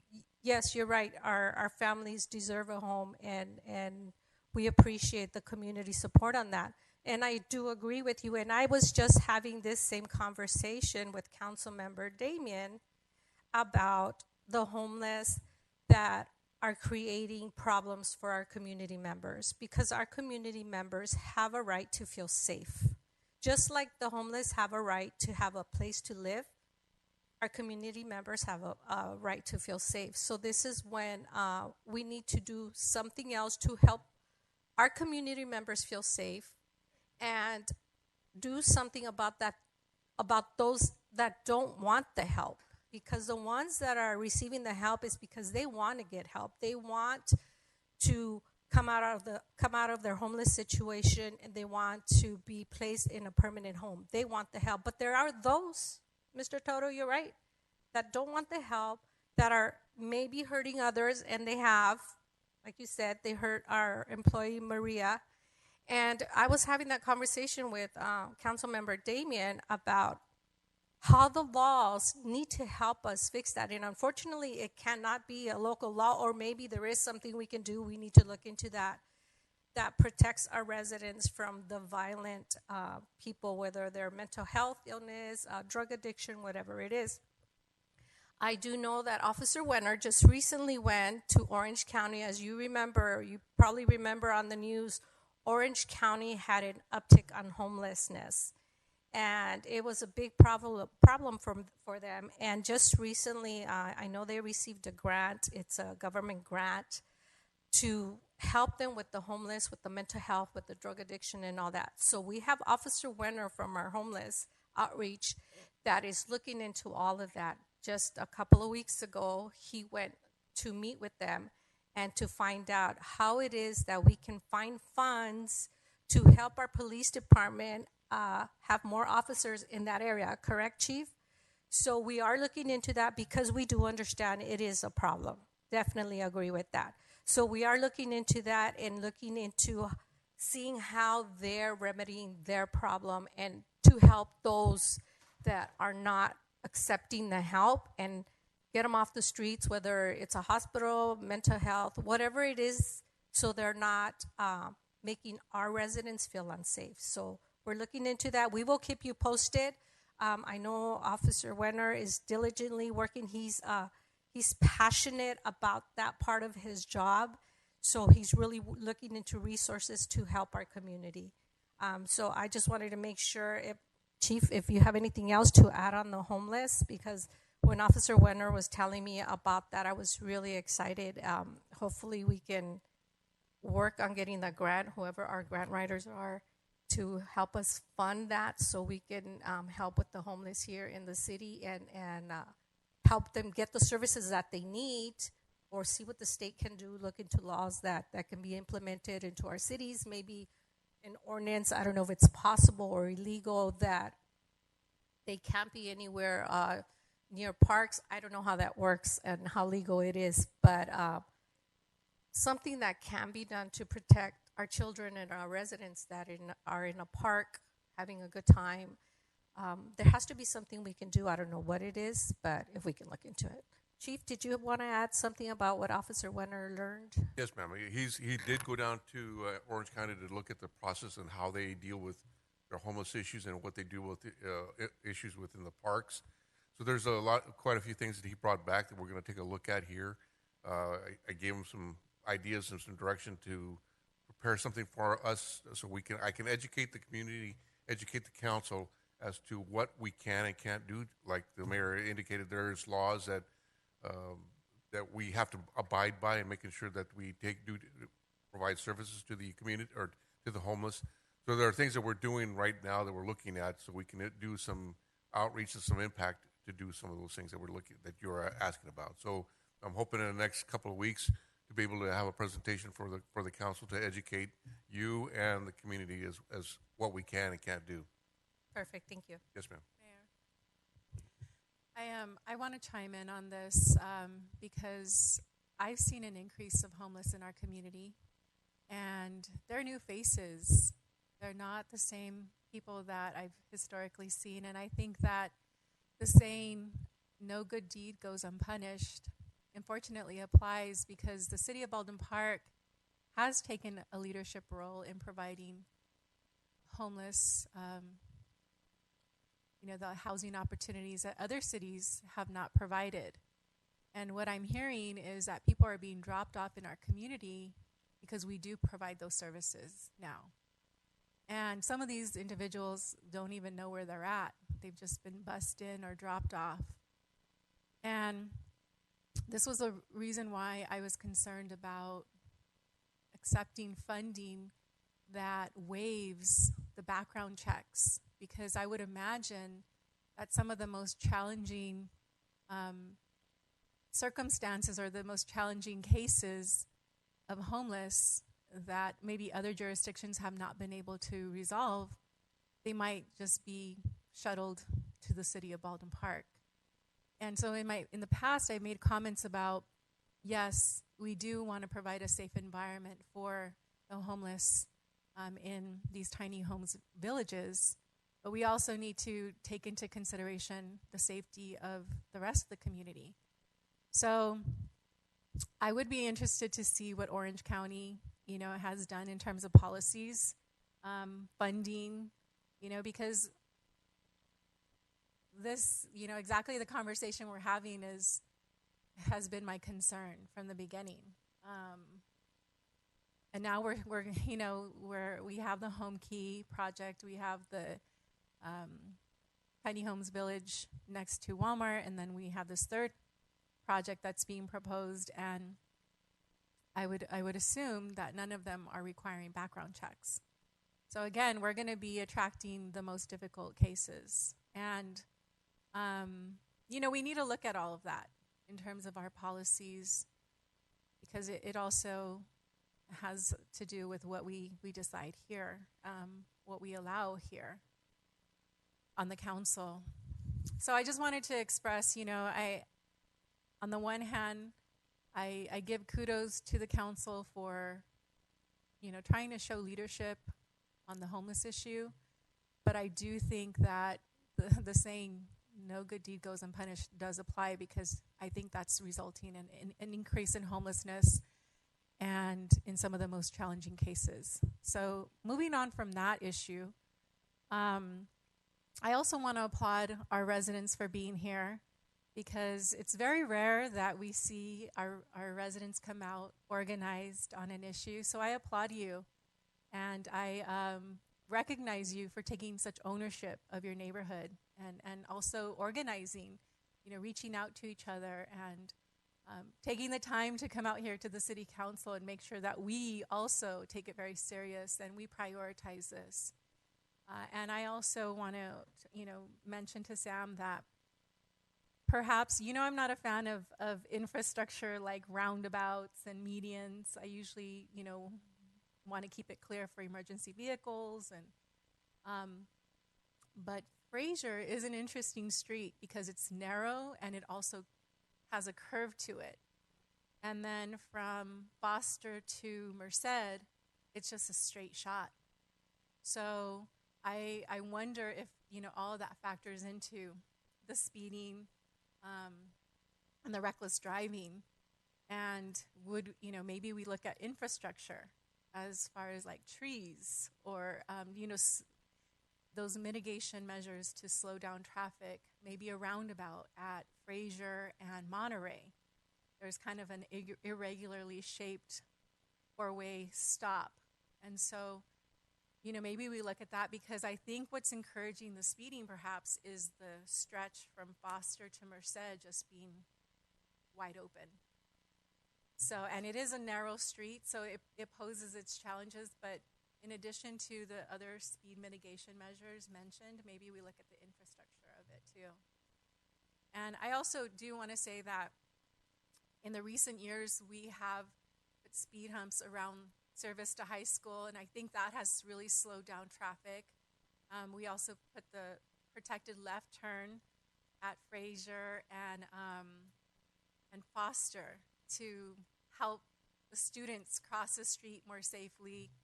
And then I think we also put a protected left turn at Francisquito and Fraser to help with that kind of movement of vehicles as well. So this would be the next phase of that, and very important piece. So I want to say thank you for coming out, and just know that we will prioritize it here. You've heard all of us say that here. And since we're on the issue of speeding, let me go ahead and provide two more requests. So I received a request for speed mitigation measures on Puente Avenue near Baldwin Park High School between Root Street and Badillo. And so if you could look at that stretch, and we've gotten some similar complaints. And then on Little Main Avenue between Merced and Francisquito. So if we could include that. But clearly, our priority will be Fraser. So thank you. And then I also want to applaud our staff. People take hits, and it's often misplaced. Manny Carrillo does an excellent job in our city. I've seen our Department of Recreation and Community Services just grow and excel, and the team that Manny oversees is so hardworking. And look at all the community events that you've delivered for this community, the concerts, there are just so many. I'm constantly getting text messages from Manny about one event after another. And so I do want to, just say that you do an excellent job for our community, and the same goes for the rest of the E team. So, thank you. And sometimes these criticisms are just misplaced. So, want to just say thank you. That's all. Great, thank you. Mayor, Yes. just a brief comment on the meeting that we were planning to have at the community on Fraser, Councilmember Avila, Tuesday at 5 o'clock, just so that we were going to contact you. I know Captain Hoffer took all of your phone numbers, but Tuesday next week at 5 o'clock at the corner of Fraser and Foster. But we'll contact you. And if you can get more of your neighbors to come out, that would be great. Great. So at this moment, we are going to move to public communication. Consent calendar. And then I believe there's an emergency, there's a walk-on item. Chief Deputy City Clerk or City Attorney, you want to go ahead and explain that? Yes, Mr. Mayor, thank you very much. The council previously approved a Oath to Country Foundation grant of $25,000. And there's some federal requirements related to that grant. And so we changed the agreement, which is in front of you tonight, to make sure that we're meeting those federal requirements, reporting and so forth. And so that needs to be an urgency item to get that funded, that grant funded. And we're asking that you add that to the agenda tonight as an urgency item, which would require a 4/5 vote. Thank you, Mr. Mayor. Great, thank you for that. So I'll make a motion to add that item. City Attorney, what number are we putting I this believe under? that would be item 11. Let me check that. It's going under reports of officers. So yes, we've got reports of officers as 10. So we would make this item, let's make this item number 9A. So I will make a motion to add the Oath to Country Foundation. Oath to Country Foundation grant agreement as item number 9A to the consent calendar. Can I get a second? Chief Deputy City Clerk, roll call, please. Or City Clerk, roll call, please. Thank you, Mayor. Mayor Emanuel Estrada? Yes. Councilmember Alejandra Avila? Yes. Councilmember Monica Garcia? Yes. Councilmember Paul Hernandez? Mayor Pro Tem Danielle Damian? Yes. Motion passes. Thank you for that, City Clerk. So at this moment, if there's anybody looking to pull any items, I want to pull item number 2, 7, and 8. Is there any other items council is looking to pull from the consent calendar? Did the mayor vote? Oh, yes, I'm sorry. You voted on the last one, right? You want to add item? Yeah. Yes, Mayor, we also need to add the budget amendment onto the agenda. That was something that needs to go forward today because of the financial issues. And we'll make that 9B, Lourdes? 10. 10 is report of officers, so we may want to put it under consent.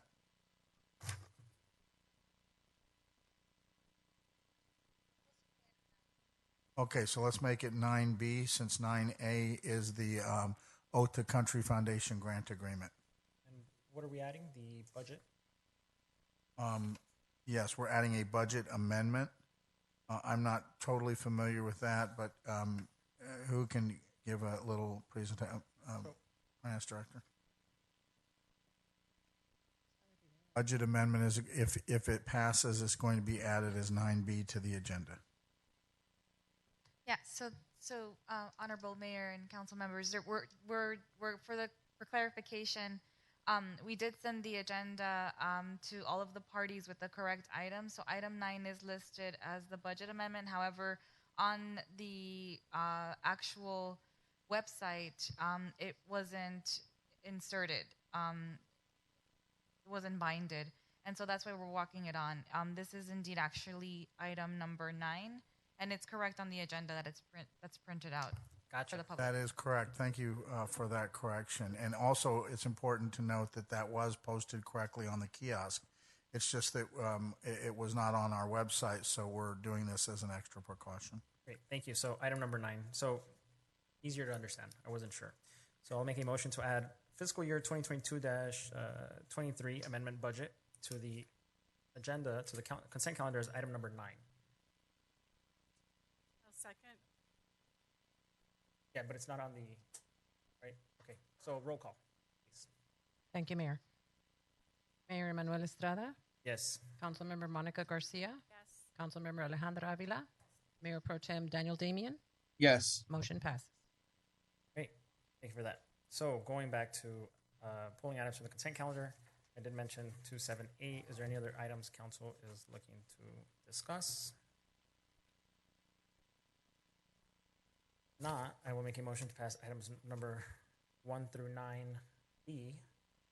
Can I get excluding, oh, We had oath of country as 9A, so we don't need the 9B after all, Mr. Mayor. great. So I'll make a motion to pass items 1 through 9A, excluding 2, 7, and 8. Can I get a second? City Clerk, roll call, please. Thank you, Mayor. Mayor Emanuel Estrada, Yes. Councilmember Monica Garcia, Councilmember Alejandra Avila, Yes. Mayor Pro Tem Daniel Damian. Yes. Motion passes. Great, thank you for that. So we go on to item number 2, approval of formal agreements to be used with the San Gabriel Valley Habitat for Humanity. Ron, I know you took this on, so you want to just give us a brief explanation for the item? Yes, thank you, Honorable Mayor.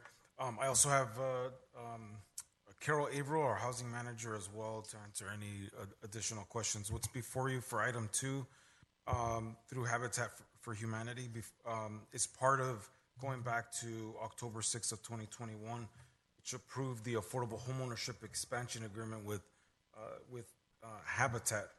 So this is one of the 4 programs, funding sources, to establish the 5 programs. So essentially, before you are the council to approve the low mod forms that have been drafted for Habitat to execute their rehabilitation program. So again, these are the financial documents that would assist Habitat in completing that process in their program. Great, and then, so is this the complete allocation for the 3.6, or is this just specifically for the home repair? Correct. This is for the home repair, and this is part of this is out of low mod, out of the $575,000 that was allocated for the low mod funds, as indicated in the in October of 2021 that approved the program for Habitat. Great. Okay. Well, thank you for that, Ron. Council has any questions? You can go ahead. Councilmember Garcia. Ron, so 575,000. We can't hear you. Oh, thank you. 575,000 has been allocated to Habitat for Humanity for low to moderate income housing. That is correct. Okay. Yes. And so the forms that are being approved today are part of just the process. That is correct. Of Yes. allocating those funds. That is correct. Yes. Okay. And it's part of the 3.5 million that was that. It's part of the 3.5 million that was approved back in 2021. Mm-hmm. 575,000. Correct. Yeah.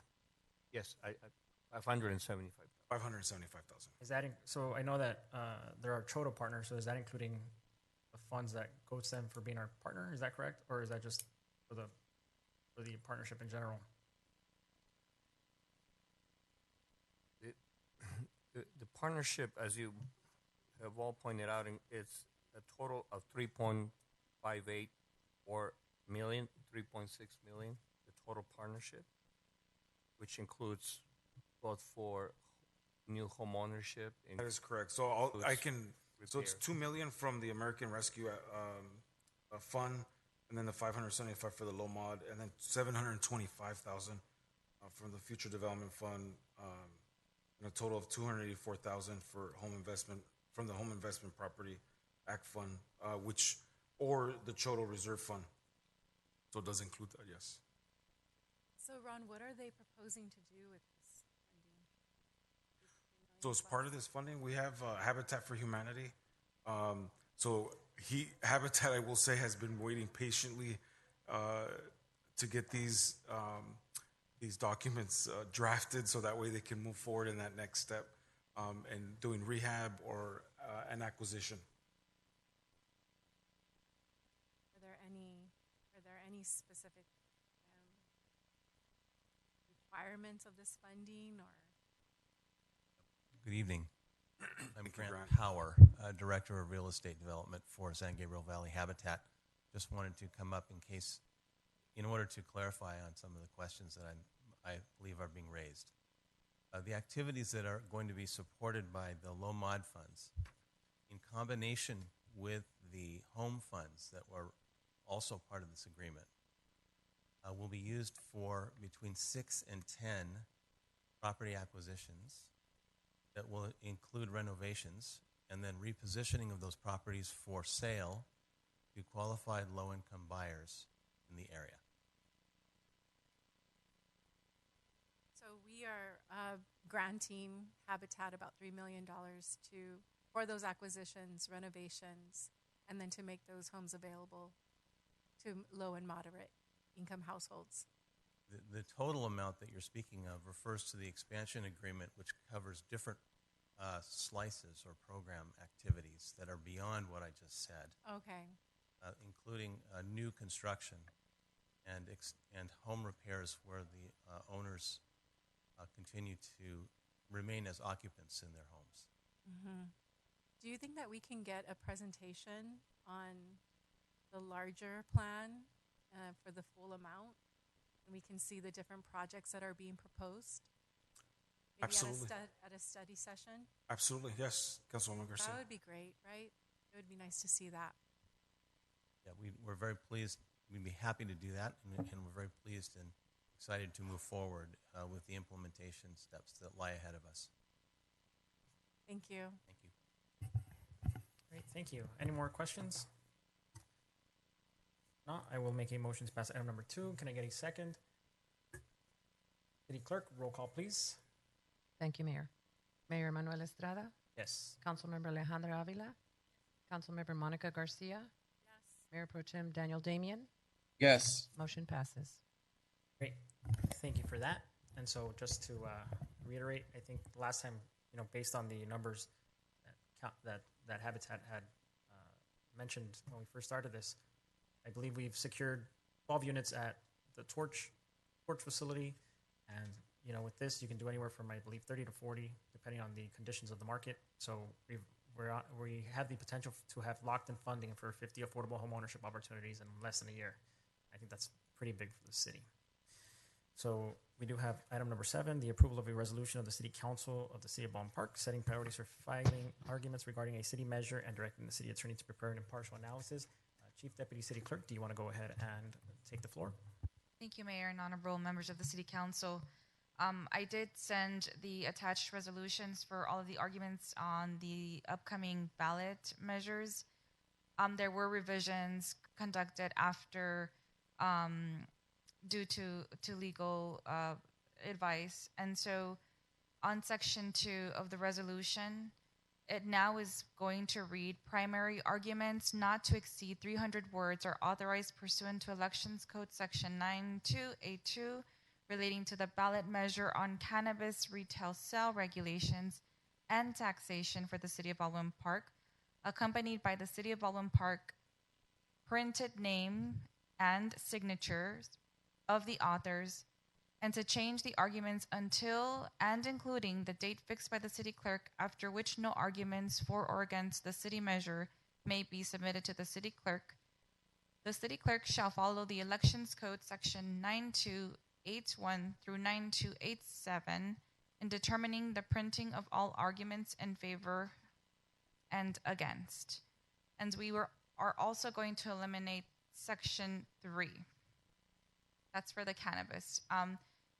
Because the cannabis measure was initiated by voters, the voters will have sort of first dibs to submit arguments for the measure. For the other measures,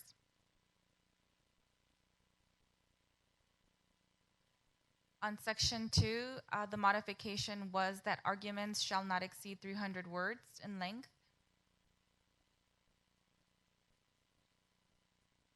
And under section 3, if the city council does not file written arguments, then any voter of the city may submit a written argument in favor not to exceed 300 words.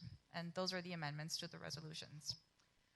Additionally, the city clerk also has prepared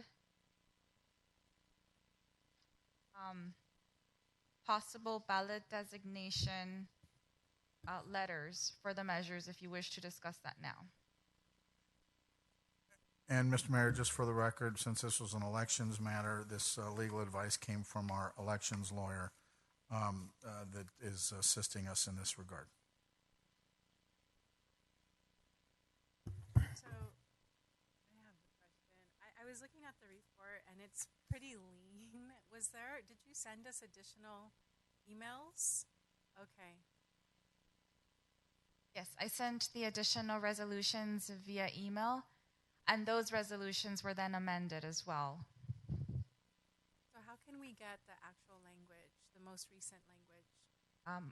I can forward that email if you'd like. That would be nice. Yeah, thank you.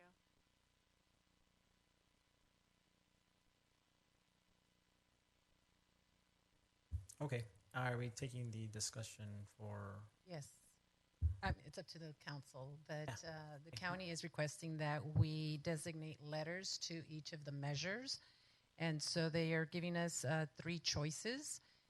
They did call us the other day and ask that we submit them as soon as possible because it's a first come, first choice. So not sure why that would be since this is strictly for our city, but that's what they're requesting. So for instance, when we're talking about the term limits measure, the first choice we recommend would be TL. And if that choice is not available, the second option would be T. So it would be measure T. Or the third option would be measure L. We're trying to keep it all in line with the title of the measure. The second one, cannabis. The first choice we recommend would be CB. Second choice would be CN. Third choice would be just the letter C. For the rotating mayor, the first choice would be RM. Second choice would be M. Third choice would be R. For campaign contributions, the first choice we recommend would be CC. If that's not available, the second choice would be CL, would be campaign limits, and the third choice would be CT. You said for the campaign limits? Yes, for the campaign contributions would be first choice CC, campaign contributions, CC. The second choice we're submitting is CL, campaign limits. And the third choice would be CT, campaign contributions, just using the T from contributions. Okay. So we have 4 measures to vote on, correct? We have, yes, 4 measures. We have those choices on lettering each measure. Okay. I think, me personally, I do like, I'll just note them. So I put TL, CB, M, and CC. TL, CB, M. M for the rotating mayor? Yeah. Okay. And CC. CC. Okay, so what we'll do is we'll switch, for the rotating mayor, we'll switch this from second choice to first choice if everyone is in agreement. And we will submit this to the county, and hopefully we'll get our first choices. Great. Is there a CBD as a choice? It's only 2 letters. I thought about that, trust me.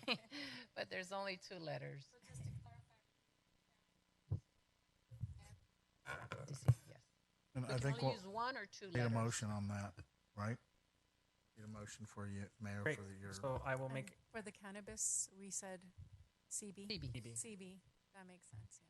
Yeah. Okay. So I'll make a motion to use the following suggestions: TL, CB, M, and CC for the 4 proposed ballot measures. Can I get a second? City Clerk, roll call, please. Thank you, Mayor. Mayor Emanuel Estrada, Yes. Councilmember Avila, Councilmember Garcia, Yes. Mayor Pro Tem Damian. Yes. Motion passes. Great. Thank you for that, City Clerk. That was item number 7. We do have item number 8, the authorization to appropriate funding for the Garvey Family Bridge Housing Project. Do we have presentation or no? Just here to answer questions? Okay. So, and kind of, I just wanted to touch on, Mr. Sai brought up a good point, right? He was talking about Measure H. And, it's been incredibly frustrating because all of us have paid into Measure H and we haven't seen a return on that dollar. So when we have projects like this, it's actually a pretty big deal because we are capturing funding that otherwise we wouldn't have. A lot of the funding here is coming sometimes from the Regional Housing Trust, and I think for the first time ever, if I'm not mistaken, staff said that LASA is appropriating dollars directly to a city, which is a big deal. LASA has been a complicated and controversial topic as of recently with the Blue Ribbon Committee and cities struggling to get more representation when it comes to Measure H. So I just want to really make that very clear that this is a big win, not just for Baldwin Park, but for the San Gabriel Valley. And so as we open up these shelters and we spearhead this effort, we actually show people, what is possible. So hopefully in the future, I know that a lot of cities have visited our shelters. They too understand what is necessary to get this going. And I think that these are really, really important. Tiny homes are not, our homeless count has been increasing, and that's factual. And it seems that sometimes we kind of forget that homelessness has been an issue here prior to 2020. So, looking at the data, it's really, really important that we start taking on this challenge and making sure that we meet those numbers to house and give resources to the people that want them and start enforcing on people that are causing trouble in the community. So I don't know if any council members have any questions, concerns. I just want to add something, if it's okay.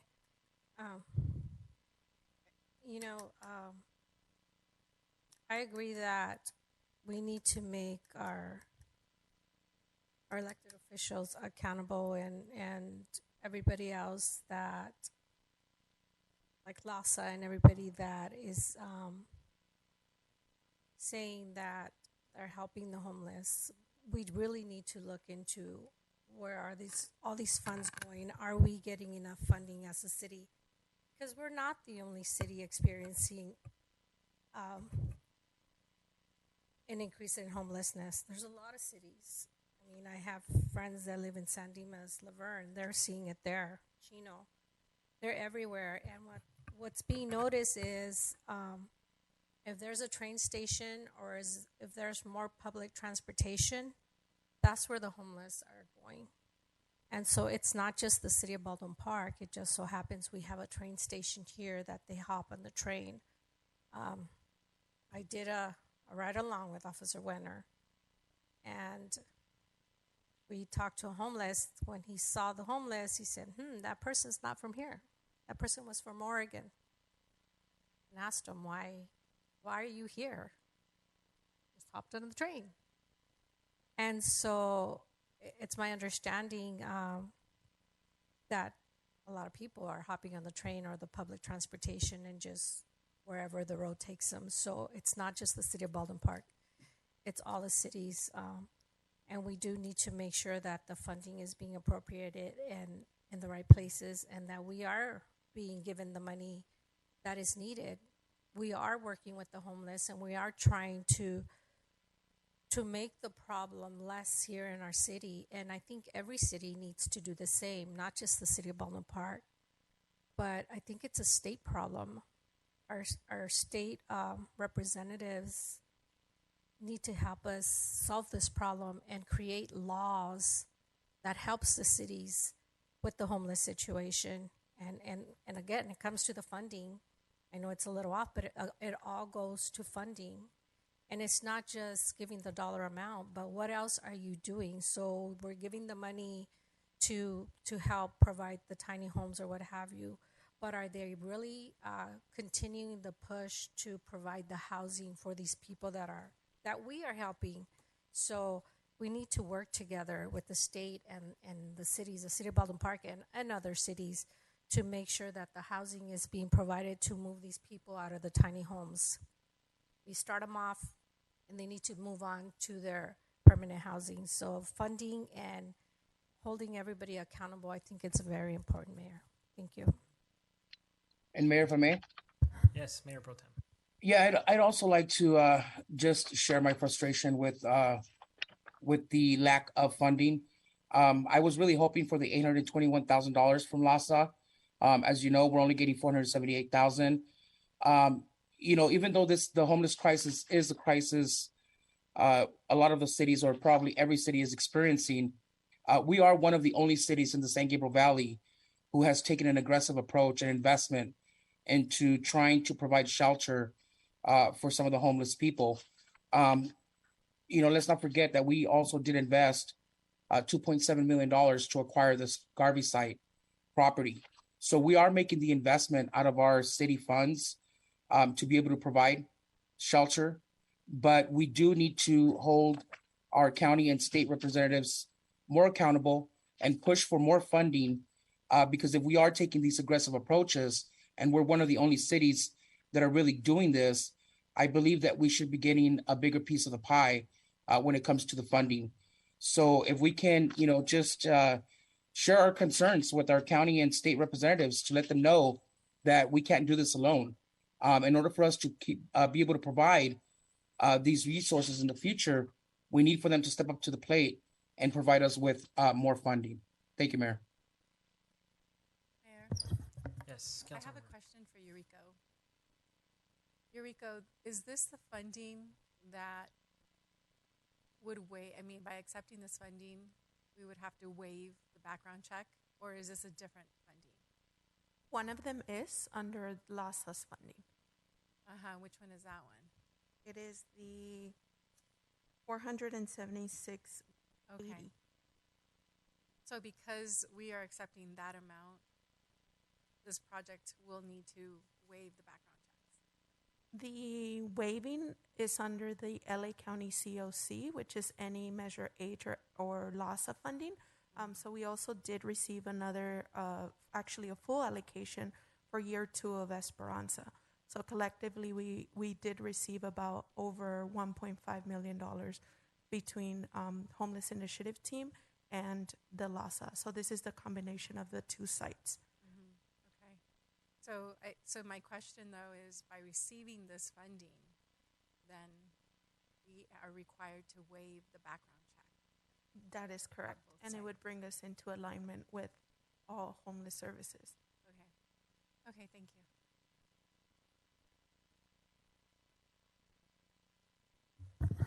Great. So if there's no more questions or comments, I will make a motion to pass item number 8. Can I get a second? City Clerk, roll call, please. Thank you, Mayor. Okay. Roll call, please. Mayor Emanuel Estrada? Yes. Councilmember Alejandra Avila? Councilmember Monica Garcia? No. Mayor Pro Tem Daniel Damian? Yes. Motion passes. Great. Thank you for that. I look forward to our grand opening. I'm sure we can work with the COG and the Regional Housing Trust to make sure we invite the elected officials from the area and make sure that we kind of show everybody what we're doing and showcase these efforts. I believe that is the end of our agenda. So now we go on to City Council acting as a successor agency of the dissolved Community Development Commission. And there is a report of officers, so I will go ahead and approve that item. Can I get a second? Second. City Clerk, roll call, please. Mayor Emanuel Estrada? Yes. Councilmember Monica Garcia? Yes. Councilmember Avila? Mayor Pro Tem Daniel Damian? Yes. Motion passes. Great. Thank you for that. And then we are down to our reports of officers. And so this is the approval of the resolution to put a ballot initiative to So these are two ballot initiatives. One is for term limits, and the other one is for a rotating mayor and mayor pro tempore. Chief Deputy City Clerk, anything we should keep in mind? Yes, Mayor. So there is a resolution attached to this report, and the resolution has a question that will be placed on the ballot for the voters on the November 8th election. But I did want to mention, if the council desires on the floor to change that question, that's still a possibility if the council wishes to do so. Okay, and can you just confirm what the current language is? Here. Put information up.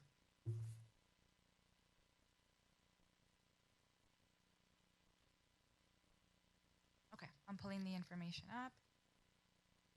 For rotating, sorry, for term limits,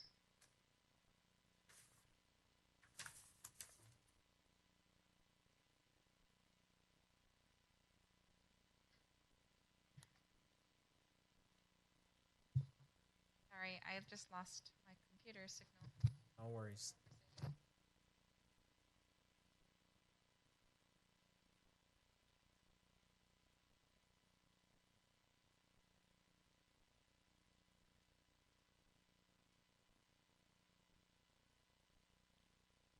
Sorry, City Clerk, I think I can read it for you. So we have, shall the measure establishing term limits so that no member of the City Council may serve more than 3 terms in office in their lifetime, the equivalent of 12 years, and no directly elected mayor may serve more than 6 terms in office in their lifetime, 12 years, and no member of the City Council or directly elected mayor may serve more than a combined 12 years in office, regardless of the office be adopted. Sounds very wordy. Is there any way to reduce the verbiage? Yes, if the council wishes to entertain a different language, is this for term limits? Yes, correct, for term limits. Are there any suggestions? Let's see.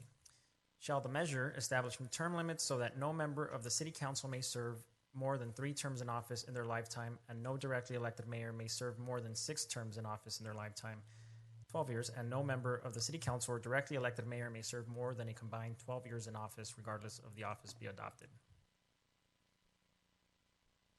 What was the last part of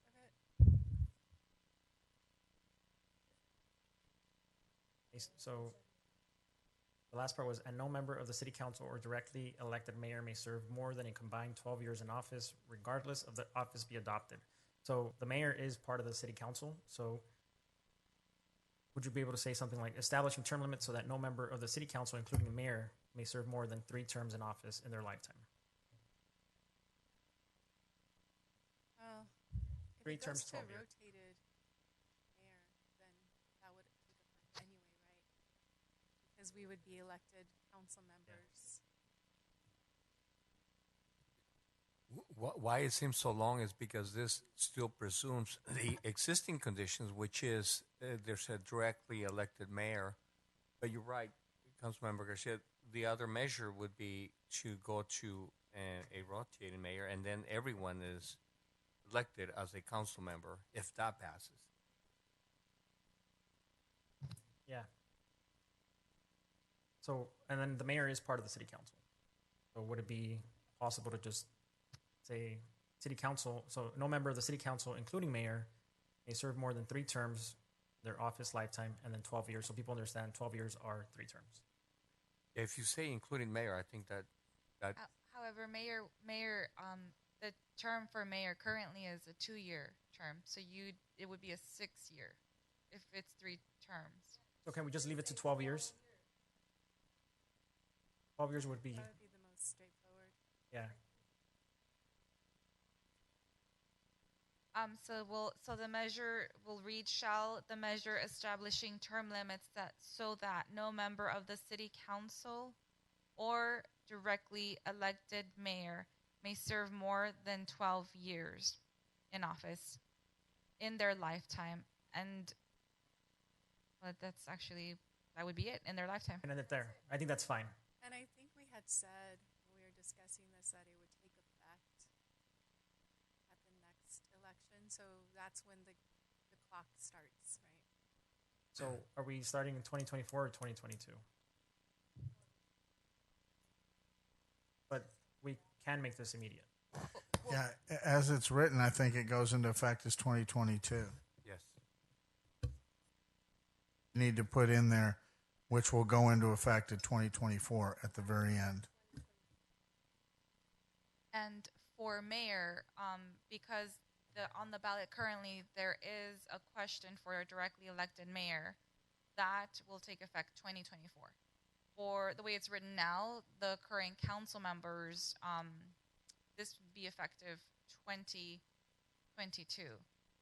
And this conversation did arise, during legal review.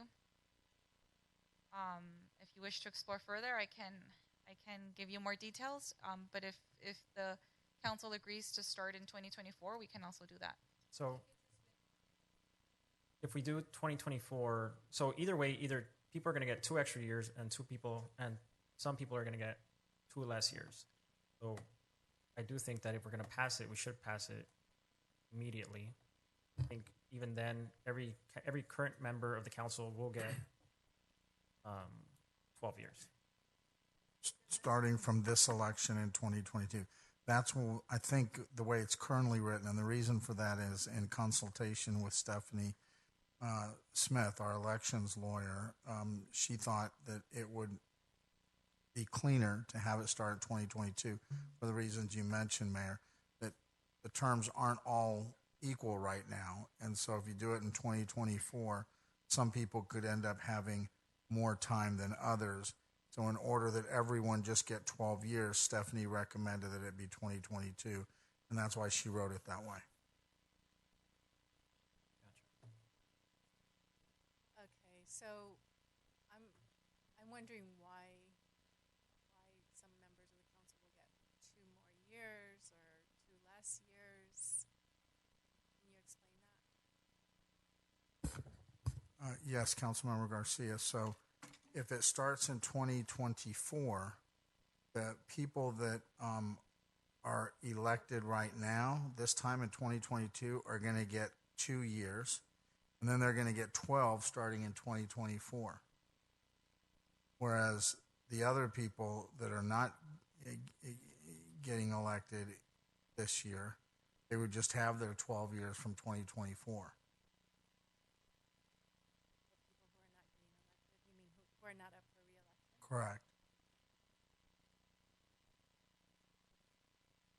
So and it also impacts the mayor too, because the mayor is a 2-year term right now, and so that would also impact the mayor's position as well. That he possibly could get an extra 2 years. I mean, So I have a question, Robert, about the timing. So let's say, for example, Councilmember Garcia and myself are up for re-election in 2024. So if we were to start this in 2022, and let's just say, one of us wanted to continue to go the full 12 years, you have 2024 is the election, then you've got 2028, then you've got 2032, and then you've got 2036. So in a sense, our last re-election would be 2036, but we would have to maximize our 12 years at 2034. So would that have to go for a special election so that someone can come in after that, or how would this work? Frankly, I didn't completely follow you, but no, we wouldn't. Based on the conversation with the elections lawyer, we would not be doing any special election, and that's the reason why we're doing it this way for 2022. So Mayor Pro Tem, it's not retroactive. So your term, so you and Councilmember Garcia are not up for re-election this year. If you're seeking re-election next election, that's when your clock starts. It's not retroactively. That's God, right. That's right. Should we state that in the language just to clarify? If we were to say full terms, I know there's the 12 years total. Yeah. But then if we add 3 full terms. just for clarification, on the actual ordinance, it does state that. I included that language.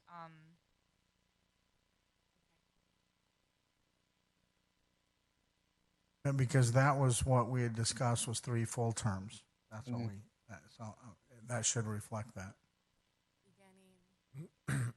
With the exception of the mayor's position, if the rotating mayor initiative doesn't get passed. That's why we use the 12 years instead of the 3 terms.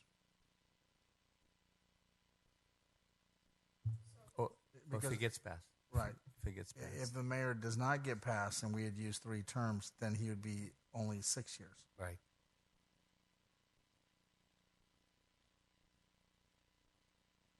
Sorry, I'm looking for the language now. No. Right, but we didn't use that for that reason.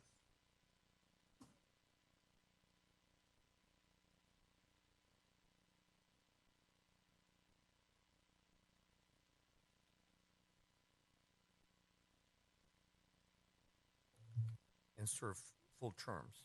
So I think that's what's in the ordinance. That's what Lulu's looking for.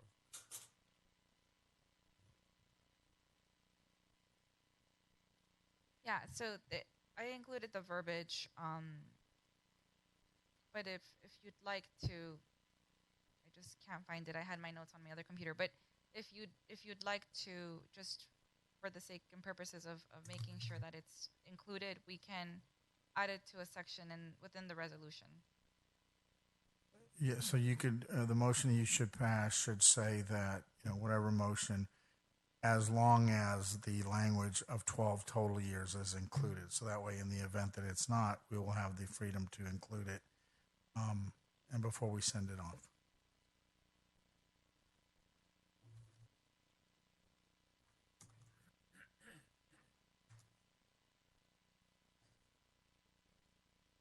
Okay, so what are we agreeing on? So going, or are we going with 20? It would actually be, it would be 2022. So yes, as written, it's 2022. So if you want to keep it as 2022, you're going to pass it as is.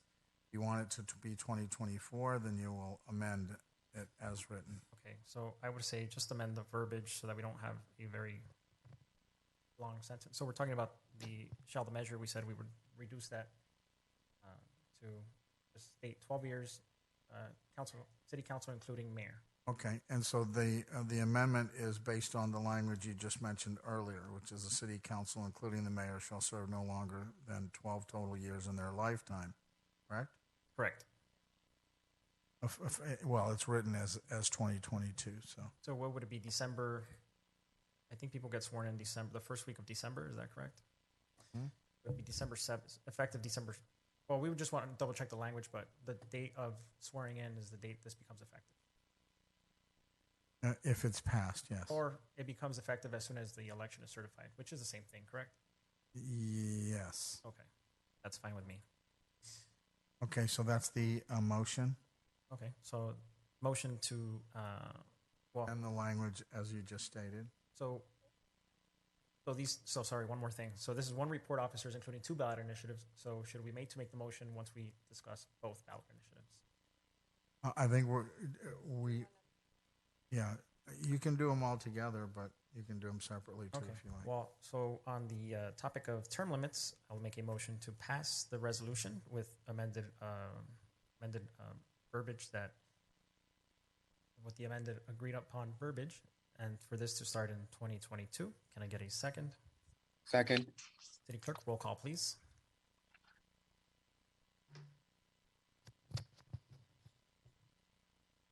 Councilmember Garcia? Councilmember Avila? Mayor Pro Tem Damian? Yes. And Mayor Estrada? Yes. Thank you for that, City Clerk. Then we move on to the next resolution, which is reverting back to a rotational mayor rather than an elected mayor. The current language is, shall the measure eliminating the office of separately elected mayor and changing it to an appointed office from among 5 elected city council members commencing in 2024 be adopted? So I think that there was... I think we revised that language, Mr. Mayor, and I believe our deputy senior city clerk has that language, but she sent it to me as well. I believe the language shall now say, shall the voters elect 5 council members to a 4-year term with an annually rotating mayor and mayor pro tempore of the city council of the city of Baldwin Park, commencing in the year 2024. So if you approve of that language, then you would need to make the motion based on that. Okay. So I had seen a ballot proposition from a different city. So I think, as we move towards a rotational mayor, I think at least on my part, the effort is to make sure that there is, there's more accountability for all council members, and I think that it really helps people understand the difference between a council member and a mayor are very, figurehead related. So based on language, but I would want to put in there, I think I've seen some other cities where they says a automatic rotational basis to eliminate that politicking of voting for mayor pro tempore and then voting for mayor. I think we've seen it in other cities where they have a rotational mayor that they start picking and choosing who becomes mayor. And then ultimately the effort fails because the same person will be mayor or they skip people. And so we want to make sure that that doesn't happen here. That can be brought once and if this measure is approved, the city council can administratively bring an ordinance forward delineating the parameters of how they'd like to nominate mayor pro tem.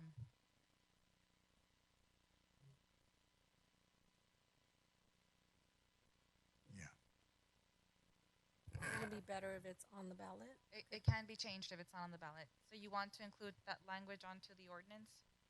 I would. Yes, it sounds like they want to include the language so that there's a strict rotation that cannot be changed. And as long as he puts that in the motion, we'll be at liberty to insert that language after tonight. Onto the question or onto the ordinance? Onto the question, so that it can't be changed by ordinance later on. Okay. So I'm sorry, Mayor, your suggested language was? I believe you would add automatic in front of rotating bases, so it would be. So I'm not reading the language. I'm looking at something else. Sorry, I was looking at a previous ballot initiative elsewhere. Yeah, so it would be: shall the voters elect 5 council members to a 4-year term within? We could do annually, or we could do another term. I know some cities do 9.5 months. Some do a full year. We can do a year. We could do Good. so annually an automatic rotating mayor. So that way there's no, so automatically rotating mayor and mayor pro tempore. Well, we understand the intent. So can you tell us with your motion that we understand what you want, and in case we have some different language that. Yes, correct. So the effort would be that there is a set standard. So automatically, mayor and mayor pro tempore would rotate amongst the council, and and that is to eliminate that picking and choosing or politicking of the positions. Yeah. A sequential basis. In other words, it cannot be 1, 2, 1, 2, 1, 2. So in other words, council members will not be able to nominate anyone. It would be an automatic rotation. There'd be no vote anymore. You're not going to vote on that anymore. It's just there's going to be an automatic rotation. Set by administration? So I think that if you say automatic, you've already implied that the process would be an automatic rotation, and it does still leave room for council to later on decide if it passes whether they want to do. I see. You know what I mean? Because we could start it out using alphabetical last names, and then that way, that'll be the start, and then it'll never change after that with alphabetical last names. That would be the start. Let's start backwards But with the alphabet. Would it be easier? Because if somebody new incoming has a last name, and then it could get tricky, would it be able to just do it? To me, the easiest thing would be a clockwise rotation. So if I'm mayor, and Enrique's a council member, and he's a mayor pro tem. Clockwise, from the dice? But if we insert the word automatically, that establishes the intent, and then we can develop the rotation model. Because initially you would need to appoint the next mayor, and then once everybody's gone through the rotation, then you start a rotation because initially you won't have a Yeah. rotation. So one idea would First be 5 years will Right. be challenging. 5 years, you need to nominate somebody else, and it'll be clear that it'll be a different person. And then once that's been established, then you have a rotation. Yeah, Because or it could be so clockwise rotation. The person left to me would be mayor pro tempore. So you go from being mayor pro tem to being mayor. The person next to you becomes mayor pro tem, and then they become mayor pro tem. The actual mayor. So you become mayor pro tem before you become mayor. What if the people switch on the dice? I mean, We can look into what other cities, how yeah, they have established. I think we Yeah. understand your intent, and as long as you pass the if motion you with can that, find so that the we can have correct the language, flexibility. but you understand what we're saying. Right. Do we Understand. need to vote Yes. on it now exactly? Well, we need to have it Well, exactly. Yeah. Okay. We have I to think vote the on it. word automatically is going to make the declaration of what the council is approving. If we don't change the language, even if you give us authority, I think the rules that you will establish when it's implemented will take care of exactly what you're saying. Okay. I think we could ask other cities. I mean, maybe the first 5 years will be established by lottery or by. Yeah, true. Um, We need to have specifics, right? so But Lulu's saying we need to have it now. I think a better word, rather than automatic, I would use sequential, because then you are stating that it will be, The next person. the next person, versus automatic just means it's automatically going to occur. That's without a doubt. That Okay. automatic and sequential. How's that? Yeah.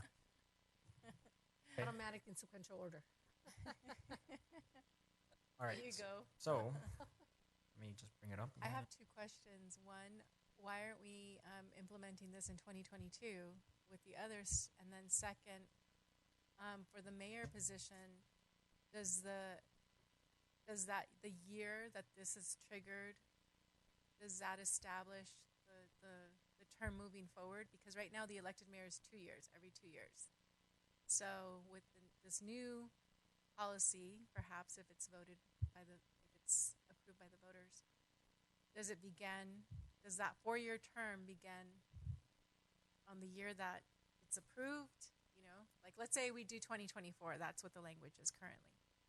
So then moving forward, that 2-year term now becomes 4 years. Does it start 2024 and then that, the 3 members of the council will move forward? That the natural kind of progression or way of things moving forward? Yes, so it's going to be 12 total years no matter what, no matter how many Yeah, terms. right. Okay, right. And I believe when we talked about it, we had originally talked about having 2024 for both. And so if we're going to make the ballot measure 2022, we should make this one 2022. The only way it works. Would you actually be able to do that? Because we've already announced elections, and we announced. So I'm looking at El Monte. So El Monte tried this in 2007, and they still had the consolidated general election for an elected mayor in 2005. So we've already put an election up for mayor and city council. So we haven't approved the effort for the measure yet. That's right. You're correct, Mayor, and that refreshes my recollection about why we did it 2024, because we've already pulled papers for mayor, and people are already going to be running for an elected mayor. That's why we have to start it in 2024, because there's Okay. no way to do it now. Okay. And we had to have the notice of the election before this meeting, so we couldn't wait until this meeting to send out the notice of election. Okay. So that's already been done. And Okay. yeah. So then in 2024, there will be 3 council seats that are up. Right? If it passes, And then rotating there. 2024, and then 2 years later, there will be 2 council seats up. Then in 2028, there will be 3 council seats up. So that's how it's going to naturally progress. Yes, moving because forward. right now it's 1 mayor, 2 council members on an election, then 2 council members. So that mayor just turns into a council member, 3 and 2, 3 and 2, 3 and 2. You're correct. Okay. Okay, so going back to the language, the currently have. Okay, Mayor, if I may suggest Yes, go ahead. language, I think this is a little cleaner. Shall the voters elect 5 council members to a 4-year term with an annually sequential rotating mayor and mayor pro tem of the City Council of the City of Baldwin Park commencing in the year 2024? Yes, I like that better. I think putting eliminating in the language is a little bit adds a negative connotation. So we'll go with that recommended verbiage. Need a motion? Okay, so I'll make a motion to approve the resolution with the amended verbiage. Can I get a second? City Clerk, roll call, please. Thank you, Mayor. Mayor Manuel Estrada, Yes. Councilmember Alejandra Avila, Councilmember Monica Garcia, Mayor Pro Tem Damian. Yes. Motion passes. Great, thank you for that. So we do have City Council communication. Before we go with that, I believe we have so we have the successor agencies, but there was no announcement at the beginning of the agenda. Okay. Or you can make the announcement now. All right.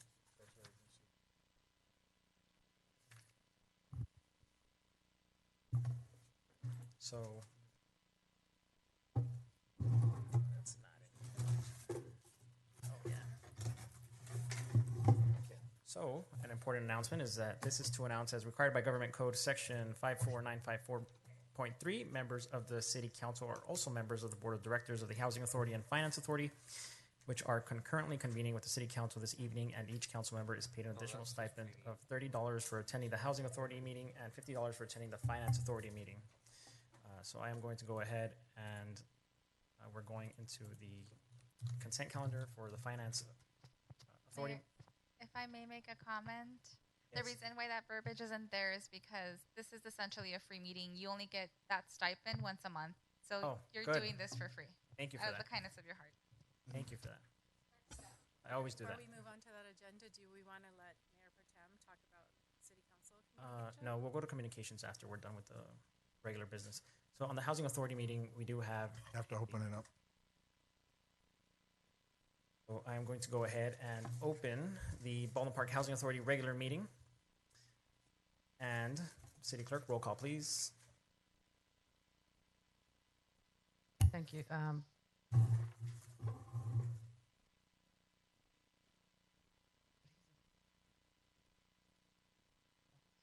Chair Emmanuel Estrada, Yes. Vice Chair Daniel Damian, Yes. Member Alejandra Avila, Member Monica Garcia, Yes. Member Paul Hernandez. All right. So I guess we open up public communication. So anybody looking to speak on the Housing Authority meeting, now is your time. Seeing that nobody's looking to speak, I'm going to go ahead and close public communication, and we do have a consent calendar, so I'm going to go ahead and make the motion to pass consent calendar. City Clerk, can I have a, do I have a second? Second? Second. Thank you. City Clerk, roll call, please. Mayor Manuel Estrada, Yes. Mayor Pro Tem Daniel Damian, Yes. Councilmember Monica Garcia, Yes. Councilmember Alejandra Avila. Motion passes. Great, thank you for that. And I am going to go ahead and open up the Baldwin Park Finance Authority regular meeting. City Clerk, roll call, please. Mayor Manuel Estrada, Yes. Here. Sorry. Mayor Pro Tem Daniel Damian, Here. Councilmember Alejandra Avila, Councilmember Monica Garcia. Are we saying here or yes? Here. Yes. Here, here, here. This is roll call. I know it's late. I feel like we're taking different agendas out of It's roll call. order. Okay, I'm here. Councilmember Paul Hernandez. That's it. Great. Thank you for that, City Clerk. So at this moment, I will open up public communication for the Finance Authority. Is there anybody looking to speak during public communication? Seeing that nobody is looking to speak, I will go ahead and close public communication. We do have a consent calendar. I will go ahead and make a motion to pass that consent calendar. Can I get a second? City Clerk, roll call, please. Mayor Manuel Estrada, Yes. Councilmember Alejandra Avila, Councilmember Monica Garcia, Yes. Mayor Pro Tem Daniel Damian. Yes. Motion passes. Great, thank you for that, City Clerk. So we are done with our official city business for today, and Mayor Pro Tem, you do have the floor. Mayor, there's. You did finance. Municipal Finance Authority. You are right.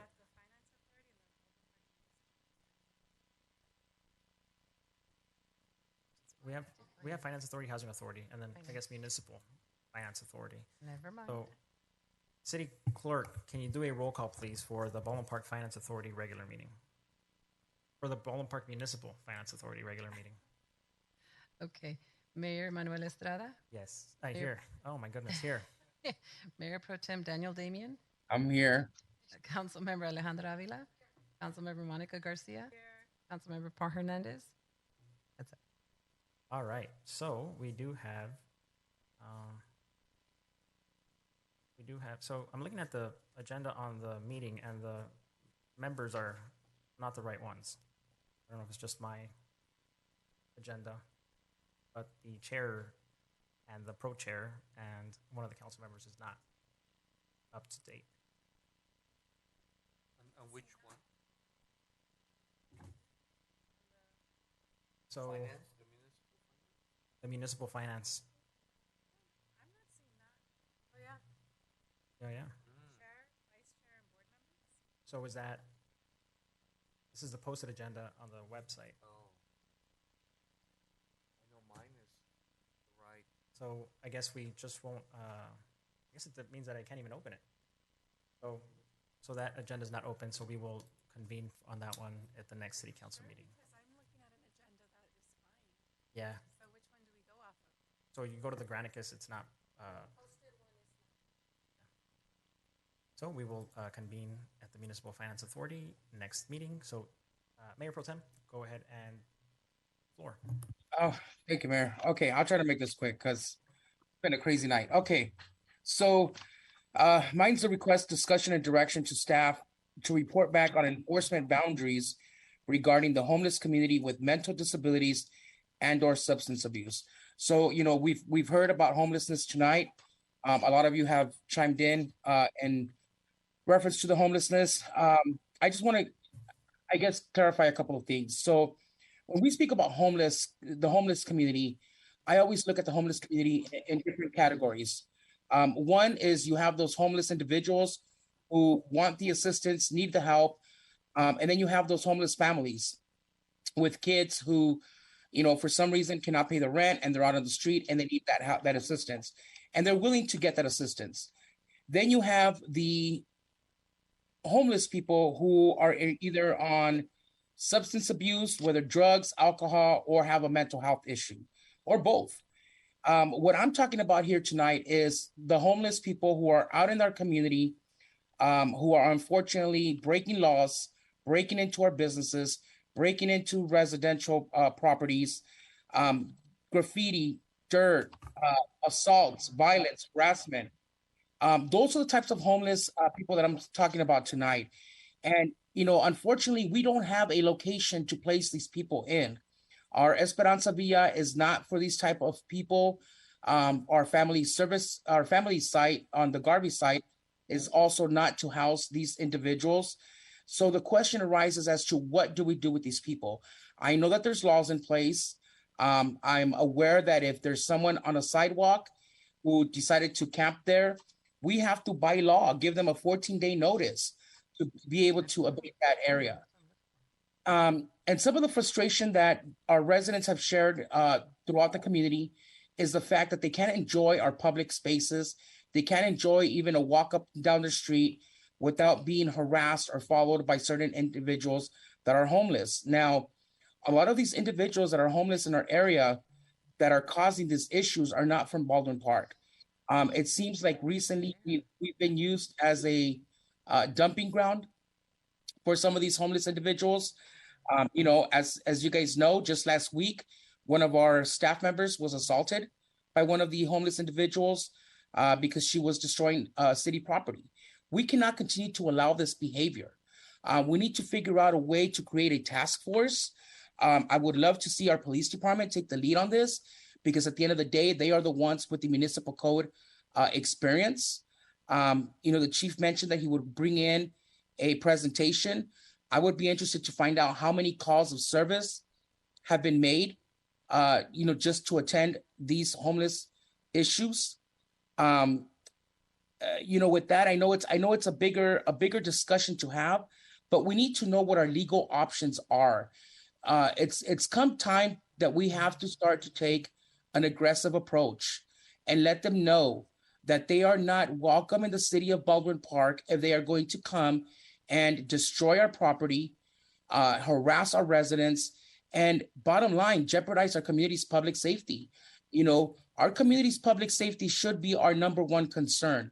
I don't want my children or our kids from our community seeing these individuals going to the restroom in broad daylight. I don't want them seeing them using drugs in broad daylight. So these are issues that we really need to start taking very serious. I don't know if we have to have these bigger conversations with the county or the state, but we need to make sure that we are actively looking for a way to find a solution to these issues. It's not fair that a lot of our businesses are struggling, and yet they're having to worry about certain homeless people camping out in front of their businesses, not allowing, people to come into their place of business because they're scared of the individuals that are there setting fires or whatever it is. So for me, I am all for helping our homeless individuals who want the assistance, our homeless families who want our assistance. We've taken an aggressive approach with the Esperanza Villa and the new family Garvey site. But unfortunately, the county decided to open up Project Home Key at the old Motel 6 site, which has contributed to some of the issues that we're having. So for me, we need to really start looking into abatement, figure out what we can do to do the abatement in some of the properties, and create a task force, come up with a plan, and have our PD lead the efforts and use the different departments as a team. So I would like for them to come back with a staff report or our options, especially our legal options, to see what it is that we can do to stop this homeless crisis that we currently have. Mayor, may I add to Mr. Damien's comments, please? Yes, go ahead. Thank you, Mayor Pro Tem. I want to add also a conversation that him and I had. I think a big issue we have is when a homeless person gets taken to the local Kaiser. So they get taken in for services. They could be coming from any city because they're injured or what have you. The problem there is, what can we do as a city, because the hospitals are releasing these homeless out onto the street, knowing very well they didn't come from the city of Baldwin Park. So if a homeless gets picked up in El Monte because they got hurt or whatever it was, bring them to our Kaiser. Kaiser just lets them out the door in the city of Baldwin Park. So I want to know what we can do as a city to make sure that the hospital is sending that person back to the city that they were transported from, rather than releasing them back to the city of Baldwin Park, which they don't belong.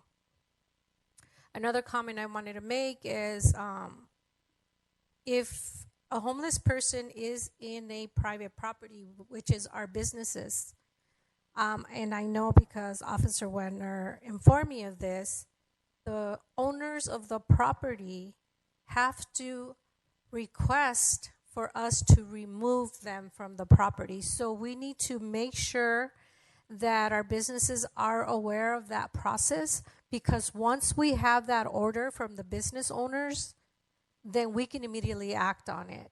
If we don't have that from them, as the police department, we cannot go into the property, correct? And we cannot remove them. Also, if they're obstructing the right of way, just like the taco vendors were, they can be removed because they're blocking the sidewalks.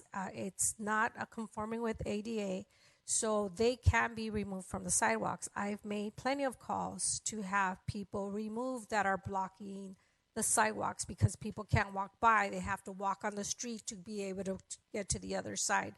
So those kinds of situations can be taken care of. So again, it's informing our community members of what we can do. So those are some options.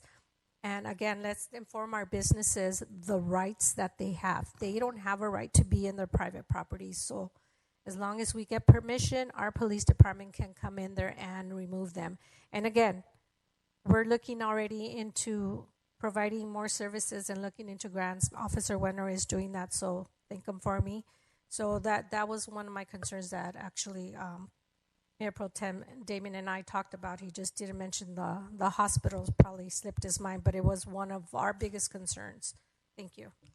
And Mayor Pro Tem and Councilmember Avila, I will work with the chief regarding the legal aspects that you've raised, and probably one of our panel counsel that has expertise in this, because I know some of the panel counsel lawyers that we hired have actually worked on these kind of homeless issues in other cities.